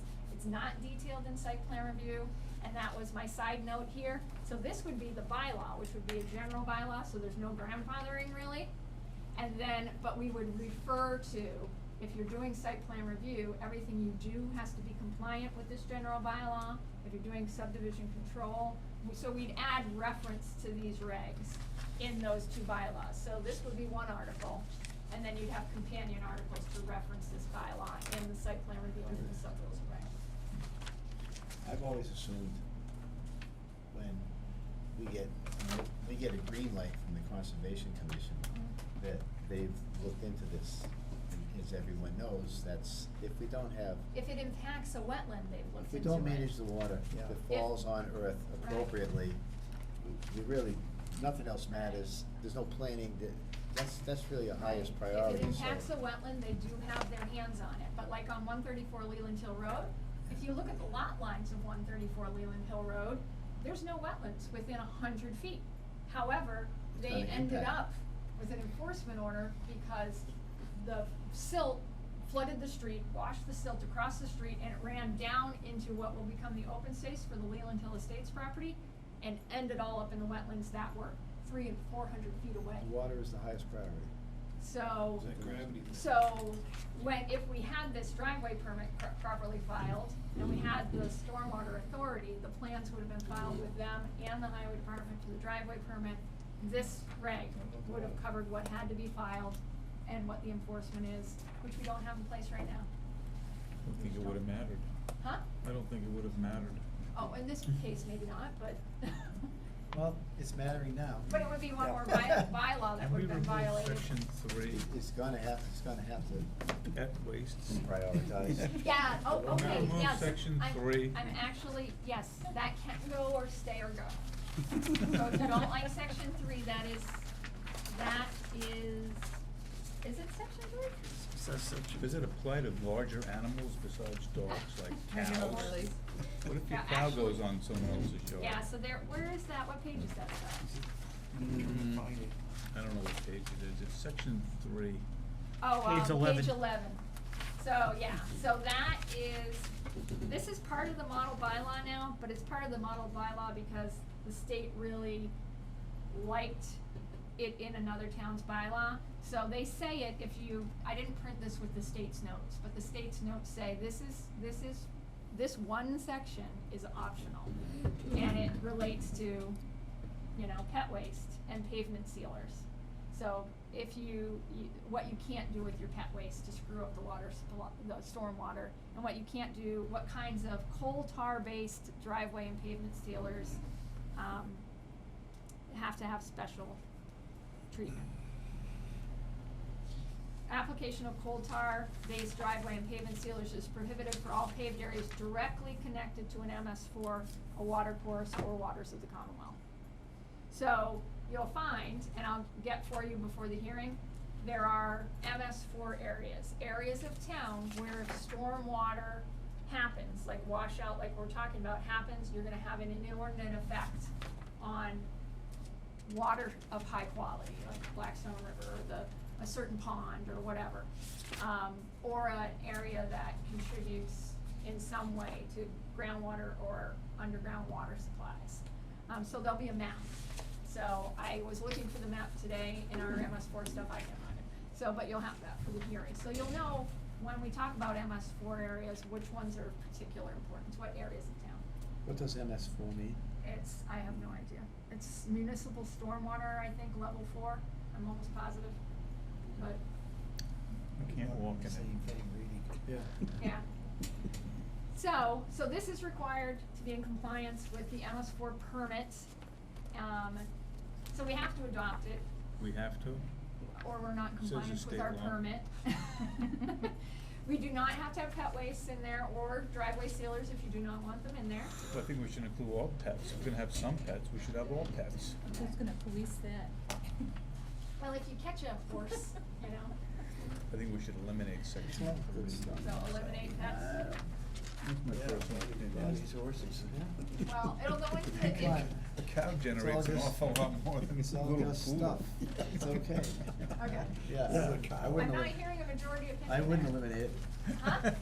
I wouldn't eliminate Leave it in, take it out, leave it in. Or do you wanna wait until after the hearing and decide What what about you're? cats? Huh? When's our hearing? On the 9th, at your next meeting. Oh, I think we should bring this up at the hearing, absolutely. Okay. Alright, cool, so I'll leave that in this. Bring it down. So that was what I thought was gonna be the easiest one. Sheesh. Sorry. Alright then. Any comments from the Very public well. about we Let's any- go. any- No more comments? I would like to read it. Alright, I'll pop it down to you. My experience with those type of things is that you should read every single line Yeah. of it. Because I've Yeah, read them plenty before, of it had books. the wrong town's name inserted in Lots of those. books. Send it down to them. Yep. I'm happy to send those down. Alright, so the next one Got one. will be this, the one that's about continued care. Bill, Homework assignment. These- the other Bob. Nick. Okay, so CCRC changes. Nick, Bring it to Nick, he hasn't read it. Nick wants to Nick, read it. there's a copy here. I didn't want him to say he didn't read it. I don't know. Finally, you're surrounded by an MS4 thing. Okay. You are. Yeah. I am. Can't open it without an account? What? I can't read that far, come on. Unable to open this item without an account. So will you be able to have the MS4 map? Yeah.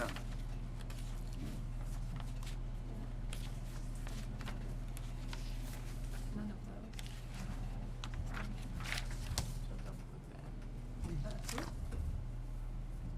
Thank you for coming the other night. Thank you that night.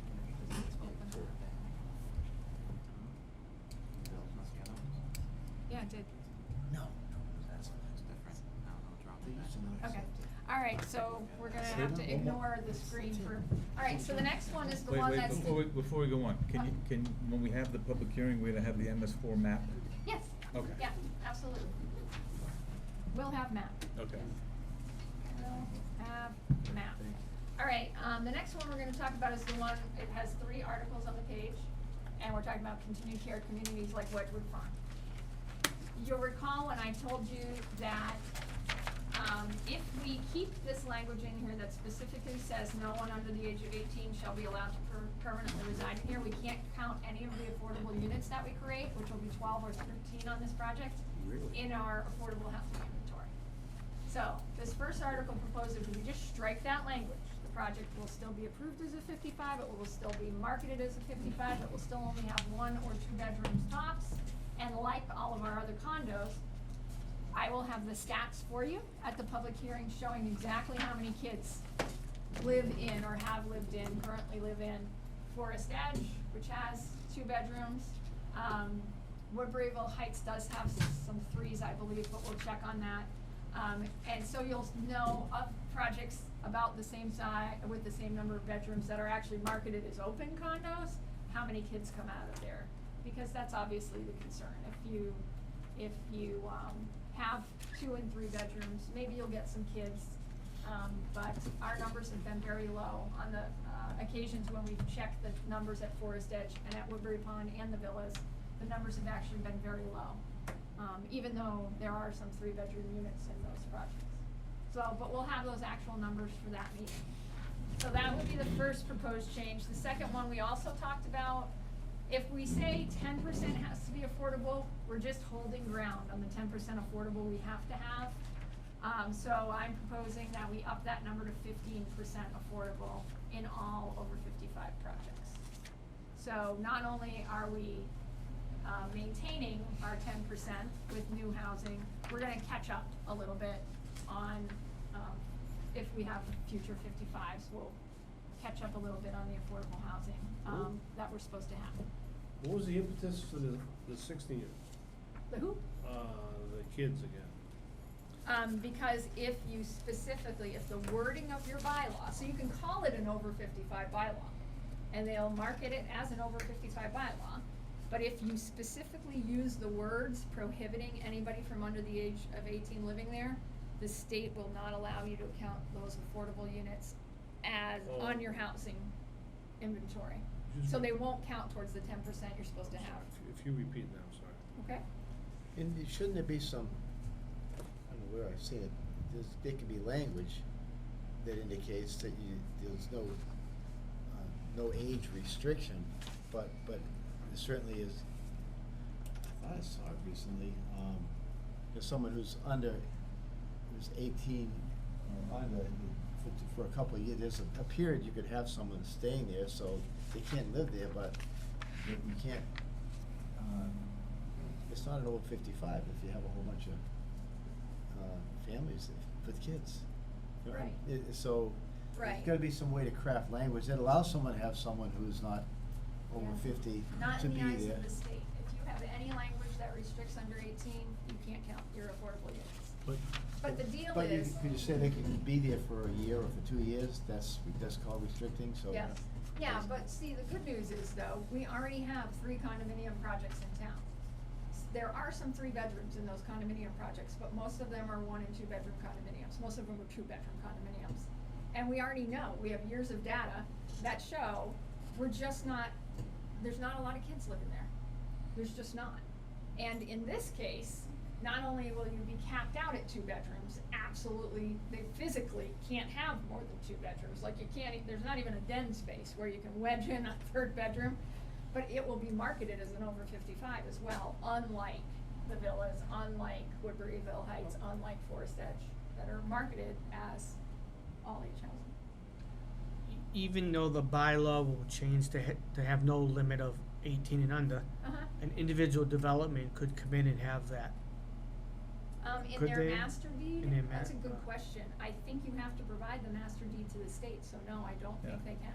So that marketable, if that's a marketable enterprise to have the covenants and the bylaws such that you can't, the state's gonna say that's not allowed. Yeah. This.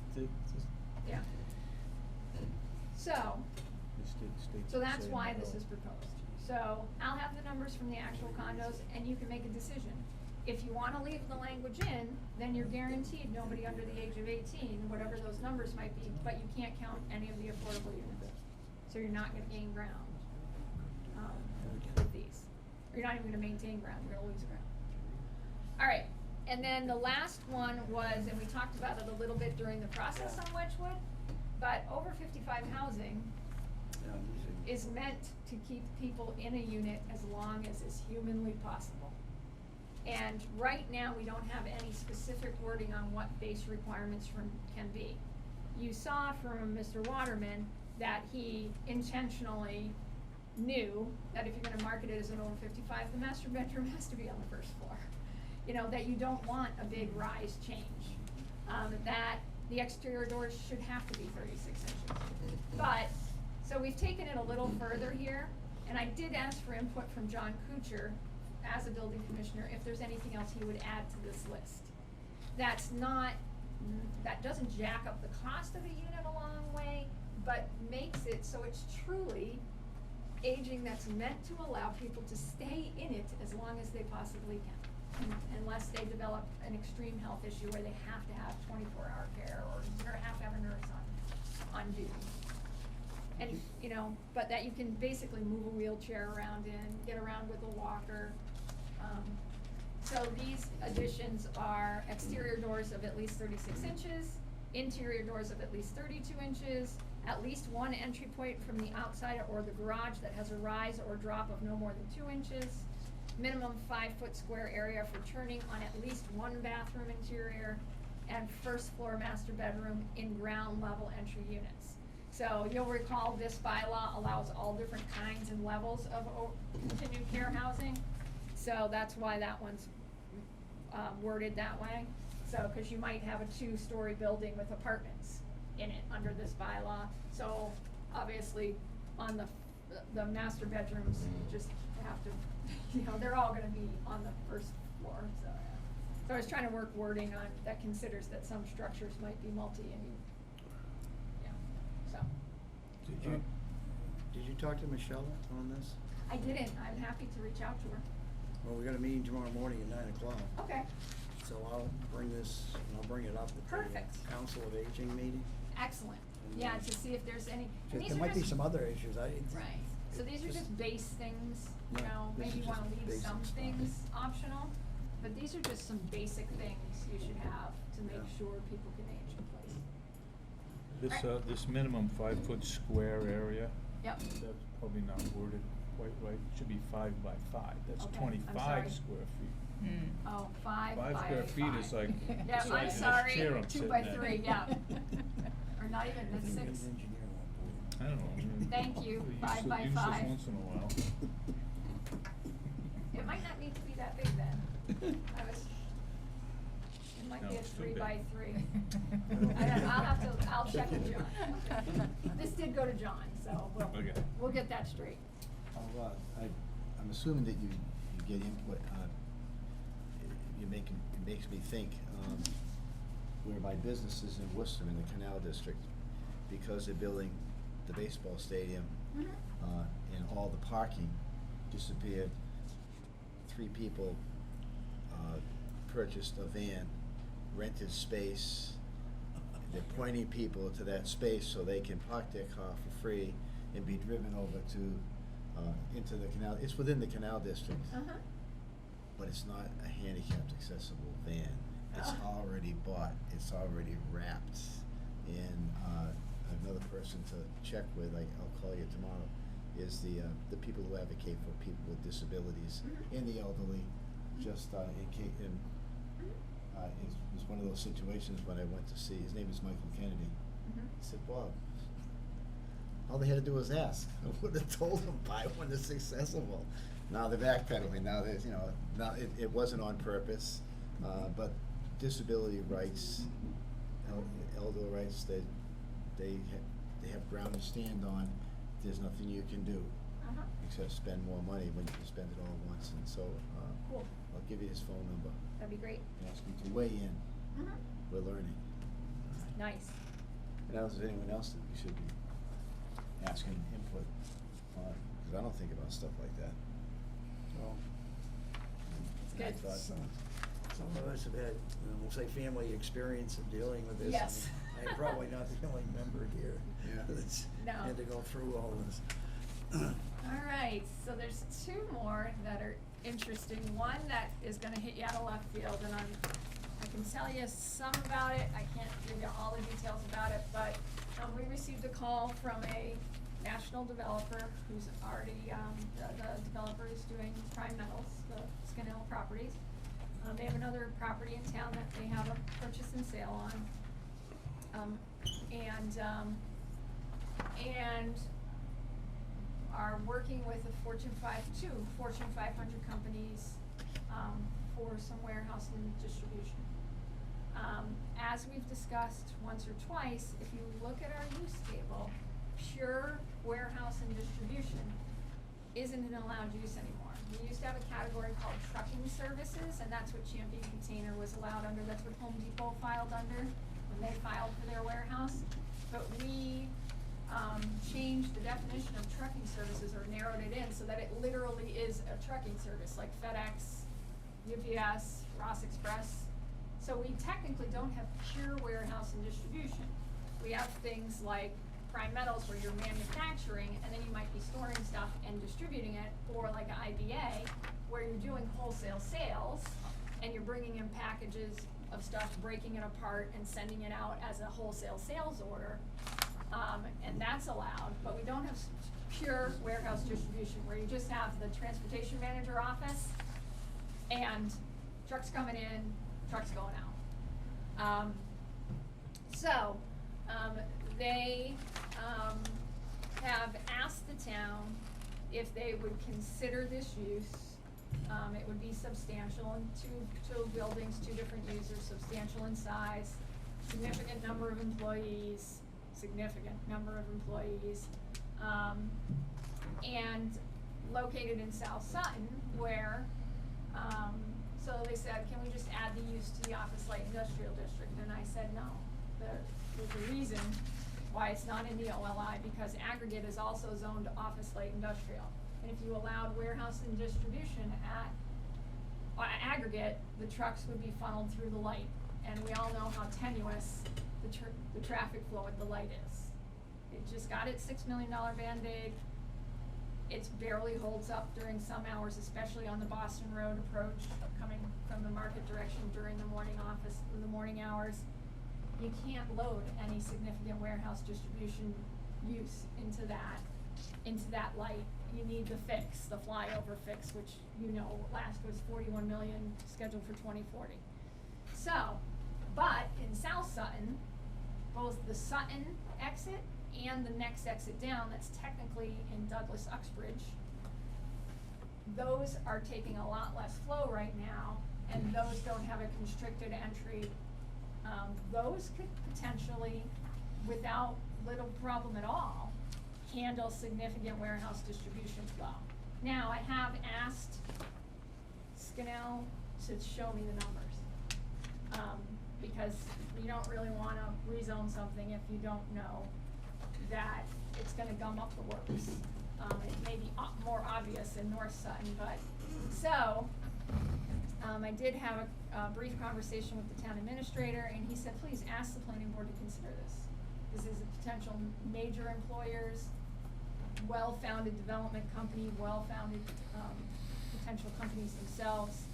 And in South Sutton, once they show us the numbers, this has real potential, that maybe we don't want to overlook. So, we had a meeting, Douglas, Uxbridge, and Sutton, because this would affect all three towns. And we have previously worked together in what's called the four-town group with Northbridge also added in. And I might just pull Northbridge in just because, they should be on the same page as well. And what was suggested by one of the, there's two planners and there's one town engineer.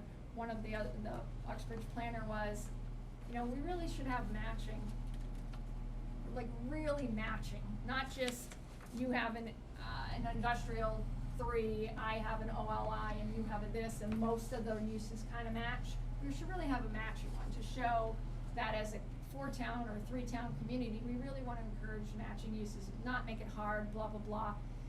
And Sutton's the first one with the town meeting. Uxbridge has one coming up, but they can't move that fast. So they're gonna schedule a special town meeting if we move forward. And they suggested this name, multi-town mixed commerce, because it really is meant to be multi-town cohesive. It does affect in that location in South Sutton. Anything you do in Northbridge affects multiple towns, in Uxbridge and Douglas in that area really does affect multiple towns. and they wanted it commerce as opposed to industrial, because as you know, in the OLI, we allow hotels, we allow restaurants. We don't wanna discourage those things necessarily. So commerce was kind of a nice, so the MTMC district, so it's modeled on the OLI. But I did go through the use table and just took a run at and added in warehouse distribution. And the law firm they're working with, which is Fletcher Tilton, did craft a definition for warehouse distribution. These articles were drafted by them. And they appear complete to enact a new district and all the little bylaws that need to go with the new district. And, so, we can certainly kind of go through each article. The first one would be the warehouse distribution center definition of building and related facilities utilized for receipt, storage, sorting, packaging, warehousing, and or distribution of goods, products, and materials. I believe that is the standard industrial classification definition, or pretty darn close to it. So, but Jen, you're creating an entire new. New district, basically, entire new what district, you're doing, which here, is- let me show which you, is exactly where the OLI is in South Sutton now. So if you look at the zoning map, let's pull up the zoning map. Let me pull it up. He's right here. That's this area down here. Sutton bylaws and regs. So look at the zoning map right here. So, right where the orange is now, and we're just talking Okay, yeah. south of that Northbridge Sutton town line. So you leave Okay, yeah. already one South here. Sutton Commerce Park This alone. gravel pit's like right there. So you Yeah. don't change South Sutton Commerce Park, and you don't change any area north of that Northbridge Sutton town line. You just change the OLI south of Whitens Road and south of like that seriously town wet though, line. isn't So it? just that part right Is that there. where the weeds are? So this is where the solar installation is, Yeah. north of Oakhurst This is Road, the, and where the vet is. Oh, is that? No, there's It's one up right further. here. So that is a new district. So exactly what you see there would change to a different color. What's orange there, not including South Sutton Commerce Park, would turn to a new color, and it would be called Multi-Town Mixed Commerce District. See this? A little gimpy, sorry. Okay? It would, So this is it where would the hinge upon, it solar would hinge is upon right now. other towns that would be multi-town. Right, so And every this other is- town has to have the exact same bylaw. They don't have to have the exact same bylaw, they just have to have zoning that allows warehouse distribution, which Douglas already does. Uxbridge is gonna be going to town, a special town meeting to do this. And we removed that after Uxbridge. Home Depot? We changed it from trucking services, yeah, we changed the definition of trucking services. I honestly don't remember why, I don't think it was it wasn't a planning board response to Home Depot. I honestly don't remember right this second, I thought it had to do with aggregate, Or was it a us petition article? changing aggregate and knowing that that trucking service definition that wasn't there was too broad and can cause some issues. It wasn't the groups, you know, stop or whatever? No, it was not, No, it was not a wasn't petition, article? it was not. And that's 15, 20 years ago, when an overlay district was pie in the sky. Right. Never gonna. Right, and it the- it didn't take right away, it cured like cement. Yeah. Now here we are, 15, 20 Now it's years going later. great guns. It is happening, so we have some, commercial, Serious. helping our tax base, Right. and, the fact that it's multi-town. And if you don't have other towns in on it, then, we need to think, regionally, and not just about ourselves. Right, and it was, the first thing, Uxbridge said was, let's do an overlay, and I said, absolutely not. We're not doing any more overlays No, that we we, have cause they're very hard to describe, and I'm not saying we will never do an overlay, but they're very hard to explain.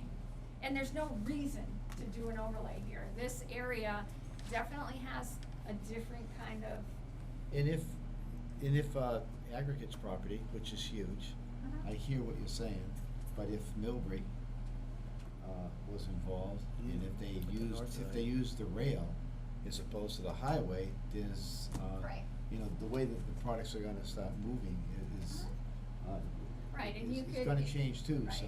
You might be able to allow warehouse distribution if X percentage of the traffic was transported by rail. Yeah. Like if you had that requirement, cause we have had an interest, and we've talked to two different warehouse distribution companies very recently that wanted to go there, and one of them used rail.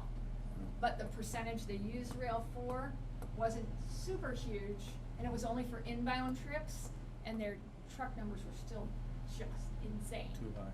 Just way too So, high. and I think, because we were talking about this the other day, and, you know, my question was, why wouldn't we leave it to support business or, you know, office things and that, but they're all allowed, they're all part of this, Right. MTMC. Yeah, so we don't really wanna Special res- permits, we don't wanna restrict any of that, it's No. still allowed. You can see you can look, cause they're side by side at the OLI and the MTMC column, and you can see where I made changes. They're pretty much identical. I did switch business and professional offices from a special permit to permitted. In my mind, and frankly, business and professional offices, I don't know why they're a special permit in the OLI now. It's a pretty, yeah, so I just put permitted in this new district. Same thing with retail stores. Again, I don't know why there's special permit other than because you're still reviewing them with a set of standards, and I don't know when a retail store, unless it was really huge, like a big box store, why you want it to be special permit. So I did put permitted, maybe you want that to still be special permit for stores. Did you change anything in the OLI? No, I did not. Everything is exactly the same in the other 6 columns. The only thing I made adjustments in is when I copied everything from the OLI over to the MTMC, I made some changes, In and the you can see them. In the MTMC. Right, only in that column. So again, restaurants I made permitted. Repair services for appliance I made permitted. There were just a few things I changed to permitted. Actually, that was it. So, those were the 1, 2, 3, 4 things I changed from special permit to permitted. So if you want me to change those back to a special permit, I'm happy to do that. Now, here's the deal. I said their law firm wrote this draft, so you'll see they've proposed warehouse distribution as permitted. I'm not sure that should be, I think that should be a special permit. But I told them I would leave it in the form they put it in, and we'd discuss it, and you would decide. I mean, warehouse and distribution can come in a lot of different sizes, and you might get one that does 800, 900 truck trips that even gums up those intersections. So I told them I would probably recommend that be a special permit, but, cause it has such potential impact, and everyone can be very different, you might wanna weigh it a little differently. Isn't that the whole idea of the MTMC? Is to allow the use, No, but it's also, we're making judgment on the impact that it has on the entire, on the neighboring towns, including us. So therefore, I think you would wanna have a special permit. Yeah. And not be permitted, cause that's the whole purpose Just as of right, That's yeah. the purpose of this whole column. Yeah, you still wanna be able to say yes or no, depending on Yes. the impact. Yeah. So I did tell them that would be my recommendation to you, that I think the warehouse distribution should be by special permit. And they said, well, whatever, just give it to them the way we wrote it and then let them decide. Is there any consideration for the 3 towns to be engaged in any of the application process or the hearing process? I mean, Like, do it all together? well, if you guys, you know, if this thing's in Sutton and they're going down on through Lackey Dam Road all the time, there's some impact in that town for Well, a we building can in the town of Sutton. And as we go through the next few articles, we can work that in as a footnote, if you want that to be a requirement. Anything that fronts on Route 146 obviously would automatically, we contact the other towns that abut Route 146 for their input automatically if it's in the Route 146 district. But there are some of these parcels that don't front directly on 146. Not many, Right, they're all on those side roads. but we can add a footnote that says if you're in the MPMC, we will reach out to the other communities for input. So the thought was, you know, if you have a project that literally affects all of the towns at once, we would do our best actually to even try to hold some joint hearings like we have done in certain cases. And where's the gentleman's agreement, if you will, that they would adopt similar as opposed to dramatically different allowances? Well, you can do what you wanna do in your town. The only thing Right. that's agreed is that everybody would try to adopt warehouse distribution, otherwise. But then comes one small problem that was expressed to us last year by Mr. Nunemacher, that we fixed and is now a problem. So because of the landowners here and the way property lines lie, it is not only likely, it's probable that you would have a use and maybe even a structure that sits directly on town lines. So, Town line or, on town lines, if not multiple town Well, lines. on a town, yeah. I can So, see- exactly. we enacted a bylaw that says now you gotta keep structures 25 feet away. They can apply for a variance, you know how hard it is to get a variance, to get anything to comply with the grant of a variance, you won't, you're not likely to get one in Sutton, it's very hard now. So, in this district solely, because you have so many parcels that cross town lines, you need to decide if you'll put a footnote in where that 25 feet there could be consideration, not an automatic grant, but the board would have the ability to consider that. And part of that consideration obviously would be that there has to be a process between the assessors, boards, and the three communities to just pin that out.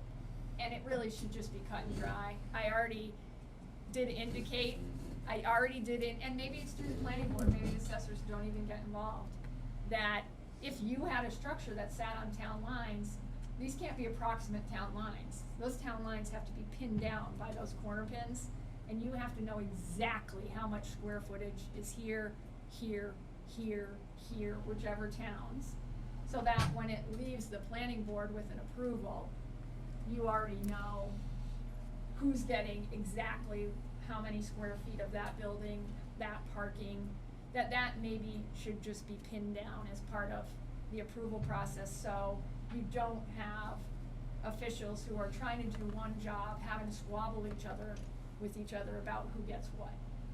or maybe put that in a condition, just say, Yeah, you portion 25% of Yeah. the assessed value to boom, boom, yeah. boom. and So it's not, 25 so you don't have to duke it out in the assessor's offices, cause Nick's right, that's not what he's in the business of, he shouldn't have to do that. His business comes. But you hate to pass over, especially in a very unique area like this, where there are multiple properties that cross those town lines, to just forego development of larger structures potentially, because you have a note that says you can't sit it on there. It'd be nice and neat if we could keep it, I'm assuming, but here it's not gonna happen. I'm assuming that all the abutting town planning boards look at our planning board and wanna be like us. We never I don't get- know. I don't know what it's like, how they function, I have I no don't- idea. And, do assessors, do you get to interact with assessors in other towns, or do you operate in a void like we do as a planning board? I just don't know, any input, what you think about the whole concept, is it doable, or? In my mind, it's a huge problem. The assessors, to comply with the DOR, you have to look at your town. And conceivably, the value in, say the building is half in Uxbridge and half in Sutton. Conceivably, Uxbridge's could be valued considerably lower because they have industrial or commercial properties in Uxbridge that aren't worth very much. So when you do your calculations, the Uxbridge side is cheaper than the Sutton side. And then Sutton gets attacked for abatements and possibly appellate tax board, all of which are extremely expensive. If you can avoid that, that would be great. But we have a number of properties that clearly should be assessed to Sutton in my mind, but try to convince the other town to let go. Yeah, we saw one of these recently too, So if there's So did he- a potential way to kind of pin down who gets what coming out of the appeal process and make it clear to the parties before they even get any action from us, that might happen, that's reasonable, that things are gonna be valued differently from town to town for really good reasons. It is good planning for us That- to have the assessors weighing in. Or if there's even like a a way for potential them to problem, have to so sign off is there a on that. potential solution to that case? I would say no. Land. There's no way that you're gonna do it. That will be a problem for one town or the other. And it's not, just think of the people that own it, they have to deal with two towns, two tax bills at least, for the same building, same property. Buyer beware. Yeah. Kinda like common driveways. Yeah, I do. Sounds good on paper. Yeah. And then someone doesn't pay the plow guy. So you gotta think about that, so you will forego development in this area if you can't straddle a town line, unequivocally. Cause these three towns come together in this In such a manner, area. and with property owners and property Yeah. lines, that you need to know that, that's just a reality. If you're going to make you can't be within 25 feet of our town line, period, you are foregoing development, without a doubt. And the road, so your road frontage could be in Sutton, and you're building actually in another town, Mhm. even, Yeah. or some of each. Yeah, it's not the neatest of situations. I have faith that we can craft it so it's way neater than it is now, cause there's nothing in the regs that, he just has to duke it out with no guidelines or no, you know. And we need to ask the assessors from all towns Yeah. to see if there's a way out of this mess Right. that they can work on. I don't, if all three say no, there's no way. It is what it is. But if there's a way they can find some common ground somehow, it would. Yeah, so I'm happy to. Good planning, I'm not sure it's good assessing. It doesn't sound like it's easy assessing. I'm happy to reach back to the group, which includes administrators, and say, look, this is a concern that's been expressed. Tell me what we don't need to be in a match with you. Right. Because the landowners, Scannell for one, deals with this a lot, and they actually mentioned that there are plenty of structures that they have where it's rare for two towns to have the same tax rate, it's rare for two towns to have the same valuation structure, process of. And they So deal with they're it, and they deal with it. And they do them all the time. Yeah. So, I know it's no issue from their standpoint, but. Cause they're always lobbying for the lower tax rate, right? Yeah. They're always winning There in has appellate been no court. discussion of that on this one, I don't know if that'll come up. That's why it works. They pay those lawyers. So, alright, so, That's when they have to revalue, one So time do they you- revalue 50 years ago. right, yeah, it's rare for two towns to be doing tracking the same thing, I mean, it just doesn't happen. So next meeting, we need to recommend or not recommend? Yeah, so I just wanted, what tonight is about is to really have you look at the meat of these things. You'll notice they've asked for a height of 60 feet. Of course, you can't exceed 35 feet without a sprinkler system per their footnote. So this is the very last one, so table 3. They've asked for the same lot sizes, the same setbacks, all of that. That last article, the table, the height and bulk regulations, they've asked for maximum height of 60 feet, but they do say for lots in this district above 35 feet, any structure above 35 feet, you're restricted to 35 unless you have a sprinkler system. That's approved by the fire department. So, if you're comfortable with that, obviously I'll be seeking the input of the fire department on that. So, and then they go to the footnotes, so that's back one article. It's just, at number 6, the frontage and the distance on a cul-de-sac is identical. Number 7, that's identical. Number 8 is identical. Number 9 is different, and it makes my head hurt.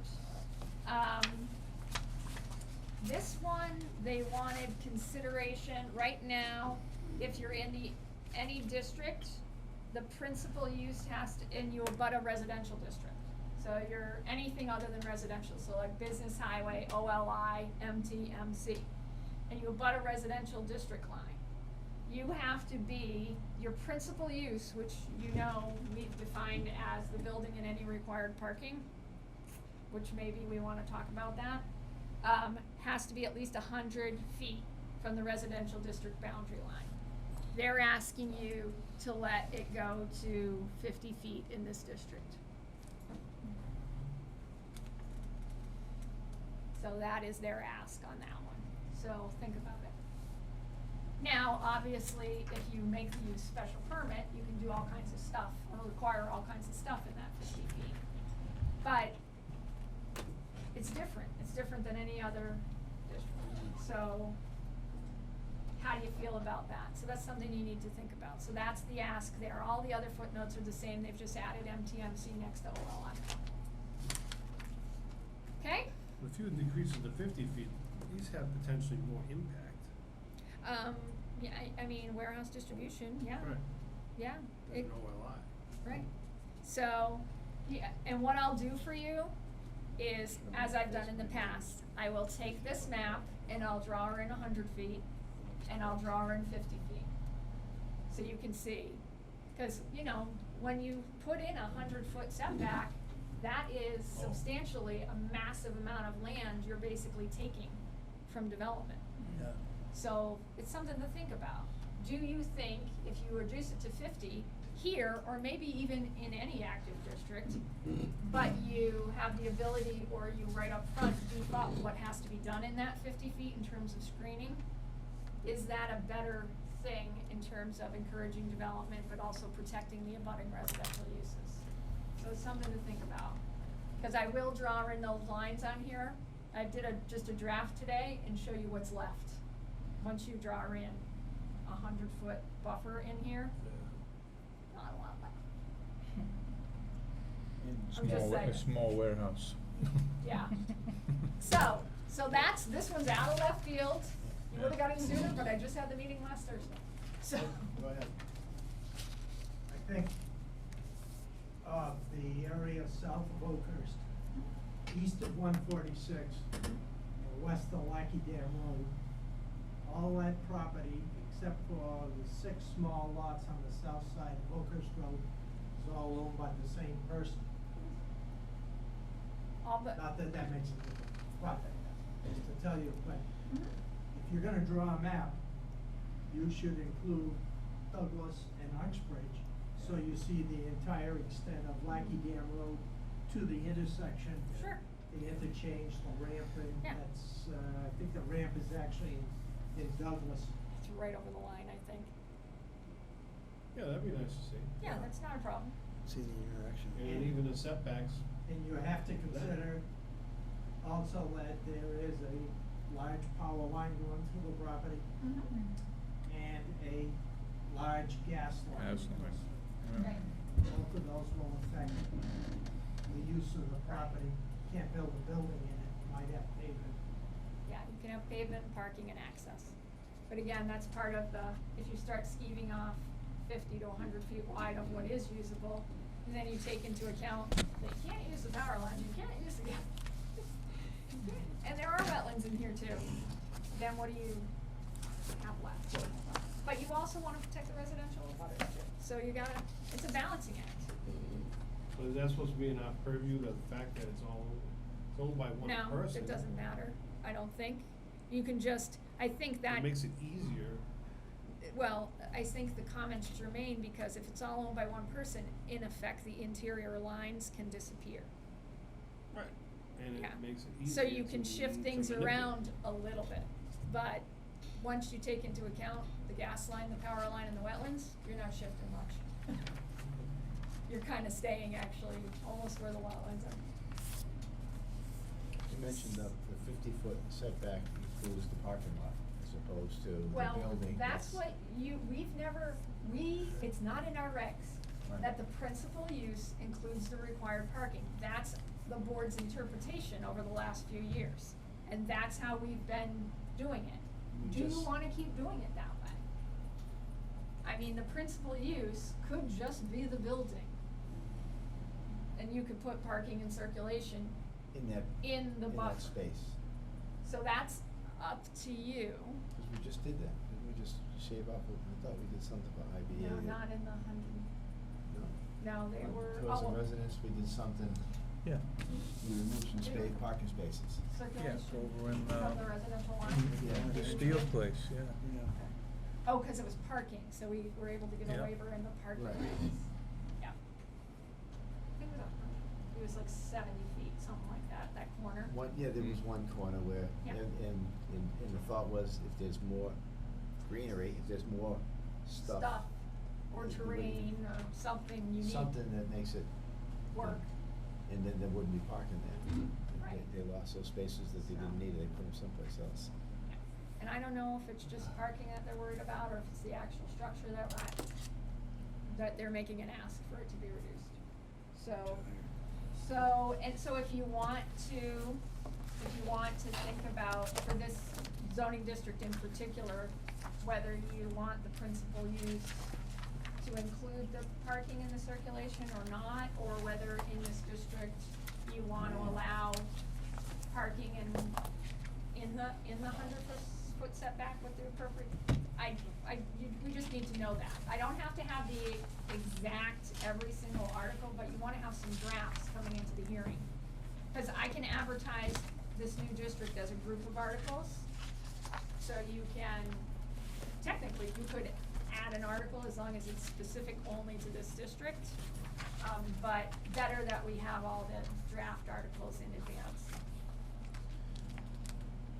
So, if you think you might want to think about the definition of principal use or altering that setback, I'll just do a draft article and then we can kind of pull it all apart at the hearing, or you can kind of.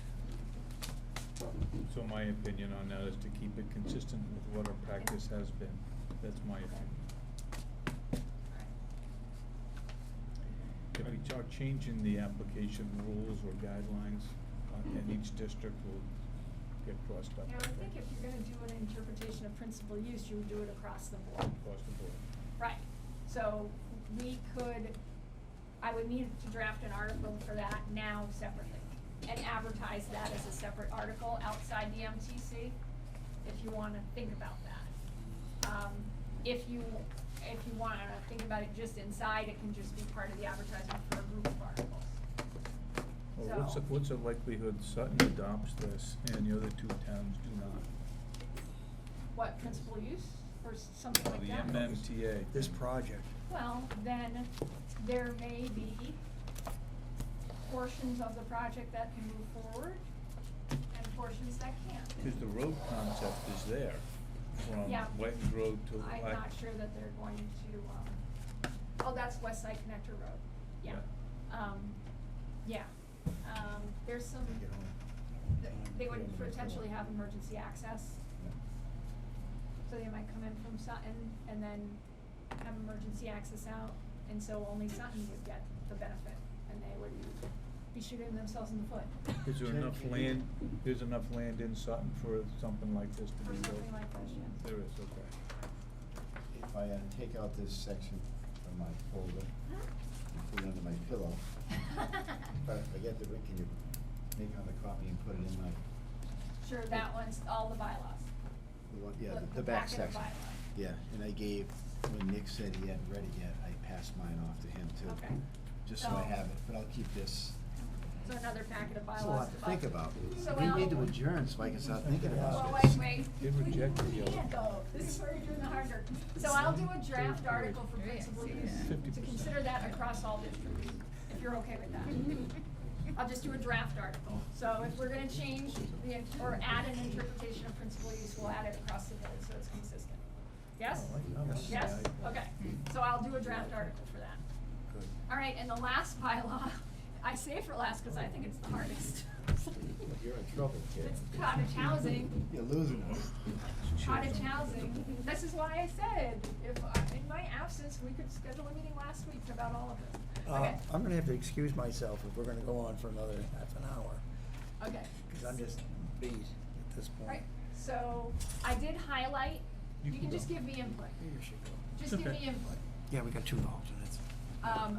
There's highlighted sections here. Cottage housing, does it have to be detached, or are you okay with some of it's attached, like duplexes, triplexes? Wicked. Okay. Single family or duplexes, triplexes? Now, the photographs, my thing's gonna die, so I can't show you the photographs. This bylaw is modeled on Concord, it's modeled on, developments in Rhode Island. And all of those have both standalone and duplexes and triplexes, and they still look like cottages. So, whether you prefer us to just start cottages as just detached units, or whether you're okay considering them as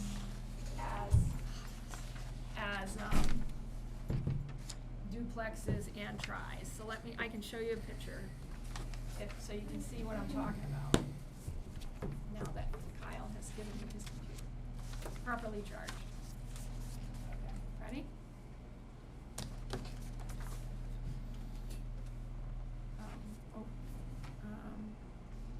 What just happened? Sorry. Okay, cottages.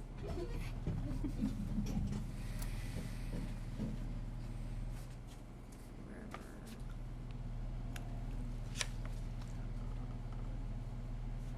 Maps. Go.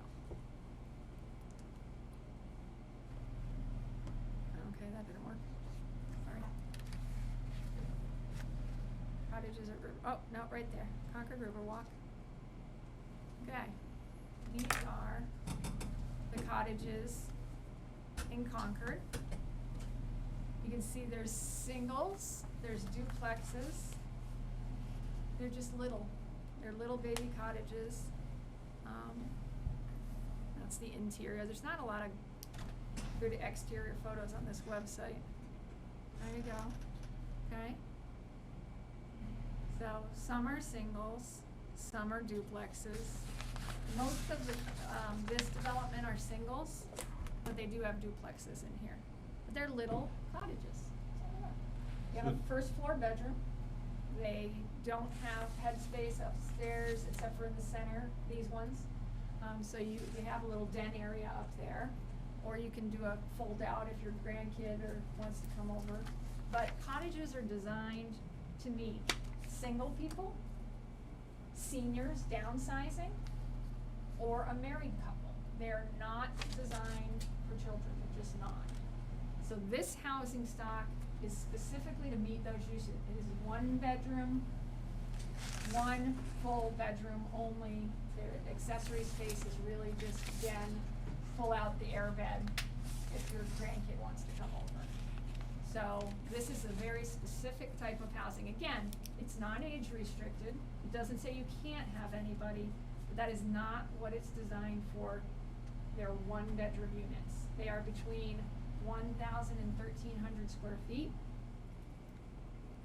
These ones, and many of them don't have attached garages. I think we should probably have that option if designed appropriately, because we do live in New England, even though, again, this is in Concord, Mass. You say And, detached? they have, parking lots, group parking lots, and they have livery shed garages. So here's the other one. Cottages on Green is in Rhode Island, and I actually photographed this one, went down there. What town is that in? You know what, I'm not sure. I think, cause I went probably 6 years ago. What's a livery shed? A livery shed is open on the front, so it's a three-sided structure with a roof, Oh, okay. and it's open on the front, so you drive your car in. They have it at, what do you call it, Overlook in Charlton. There's no indoor Oh, parking at yeah, I Overlook in see. Charlton, it's Yeah, livery yeah. sheds. Like a carport. So this is cottages on Green, you can see, those are triplexes, and they're beautiful. And just like they did it, see, this is denser, so I'm not thinking this density, though we do have to talk about that. So this is this guy, that's his knee, you can see it in the foreground, and he's looking across. And it was like it was planned for me the day I was there. I was standing at the entrance to this development, cause this one is like 15 units on an acre. It's much denser than we should probably do here. And a young man came out with a livery bag on his shoulder, and there was an older lady sitting across the street on her porch. And he stopped and he looked at her and he called her name and he said, "Hey, I'm gonna leave for work in a few minutes. Is there anything I can do for you before I leave?" And I was like, "You guys staged that." I was sure they staged, cause that's what this cottage housing is all about. It's about people, kids who grow up here being able to afford a house here as they're starting out or as a young couple. It's about seniors who are in a 4-bedroom home paying $6,000-$7,000 in taxes that they can't afford anymore and not wanting to leave the town they have lived in all their life, being able to downsize to something like this. That's what this type of housing is about.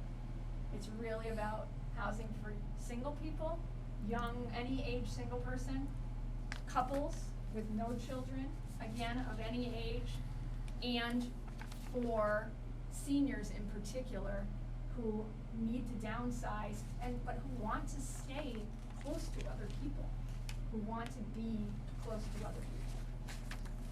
This looks like it's condo ownership. Yep, all cottage developments are condo ownership, because you're on one parcel. On one parcel. You're on yeah. one parcel, and then you just vary the density depending on kind of where you are. So It's that's nice a in the spring, typical one. What it looks like in the winter. But again, I have That's the snow gun. you'll get a On the series flower of beds. basically a PowerPoint presentation for the next meeting. And in between now and our hearing, on August 29th, we'll be having a meeting just about housing and this type of bylaw. Okay, so on the 29th, it's a Thursday at 6:30, we're having a session, it's called Home in Sutton, where I will have the results of the housing study that Wally worked on, basically showing the demographics in Sutton, the housing demographics and the mismatch, which we talked about briefly, and the recommendations of that housing plan, which called for bylaws like this, that called for ways to encourage affordable housing, that called for, and the changes to the CCRC, increasing the affordability percentage. I would like to require, coming out of that, if we don't do it this fall and the spring, that any condominium development has to have at least 12 or 15% affordable units. Any condo project, whether it's over 55, or it's the villas, or it's Woodburyville Heights. Any kind of open space subdivision should have mandatory, you're saving money, the developer's saving money on roads and infrastructure, they should have to give some affordability back. So, those were the 2 bylaws I didn't write up for you tonight, I just didn't have time. What's the 29th you're talking about? What is that? The 29th, we're gonna have a public meeting here in the big room, it's called Home in Sutton. What time is And- that? Huh? What time? 6:30. Yeah, you'll get your notice tomorrow. I didn't have it ready for tonight. And I'd show you the flyer, it's gorgeous, thank you very much. Pam, our communications person, really jazzed it up. And it's about really the power and potential of housing.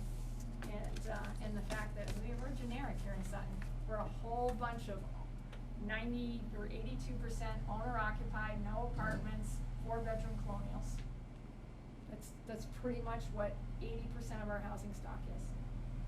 And there's a quaintness to that, but there's a big disconnect in terms of the people that actually already live here or wanna live here, or the people we need to live here to work at these businesses.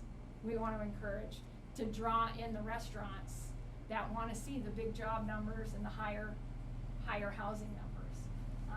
So it'll be all about that. So I'll have some interviews and some quotes for some area realtors about the change in the housing market.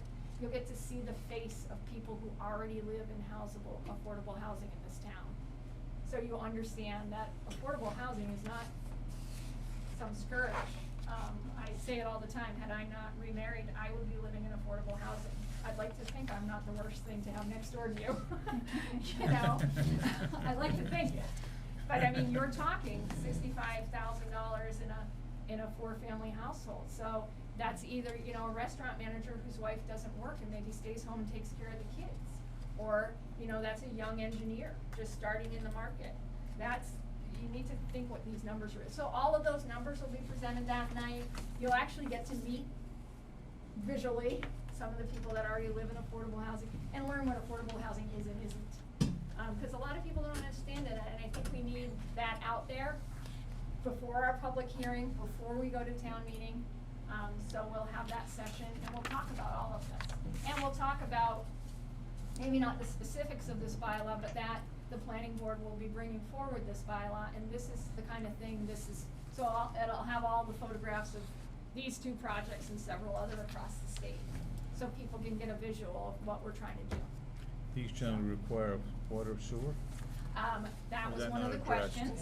Not addressed yet? Cause you can do, as you know from Wedgewood Farm, when they first came in with the group septics, under state law, you can do group septics.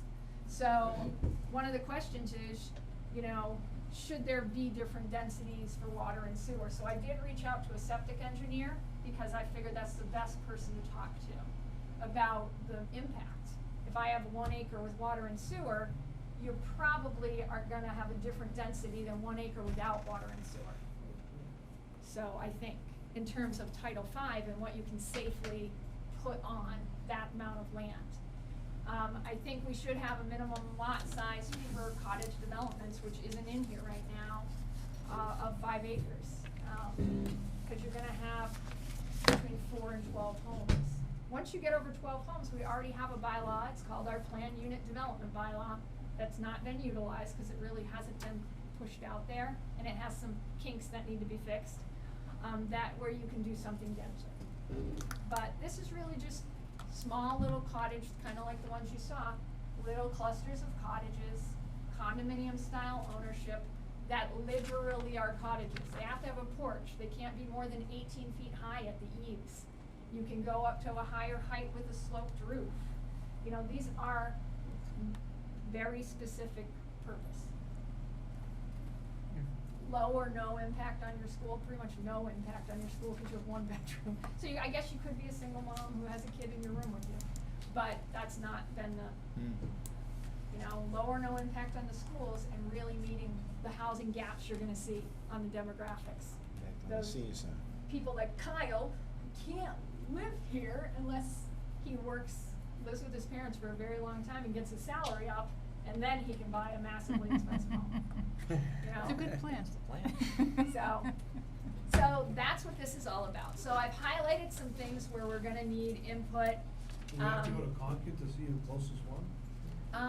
No, I think the Rhode Island one's closer, so if you want, I'll send you out a list of addresses, if you wanna go look at some. But the Rhode Island one's closer. Again, that's much denser than you would ever do here, but it's shocking when you step off the street in that neighborhood and you're standing there, even though it's dense, it's beautiful. It's just beautiful. I would move in there tomorrow. It's so pretty. And it's what it's meant to be. There's this gorgeous garden all down the middle with flowers in places and vegetables in other places. There's little walking paths between the units that go to a group parking lot. So you pull in your car and you walk your little path into your little house. There's a porch on every unit, and there's a little bit of private space too. So like in the front of your yard, there's like a little fence section. Some people have open picket fences, some people have solid fences, so you can sit out in your yard and not have to talk to your neighbors if you don't feel like it. You know, if you're just not feeling it that day, you just sit in your little closed portion instead of on your porch. So, cause you But need you have private to pick space up outside. your dog poo in that neighborhood. So look at the highlighted gonna ask sections, if your because dog's that's allowed. really where we The need small to decide ones. what ours look like, and you'll see there's some other photographs in here, I'll tell you where those are, and you can go visit those.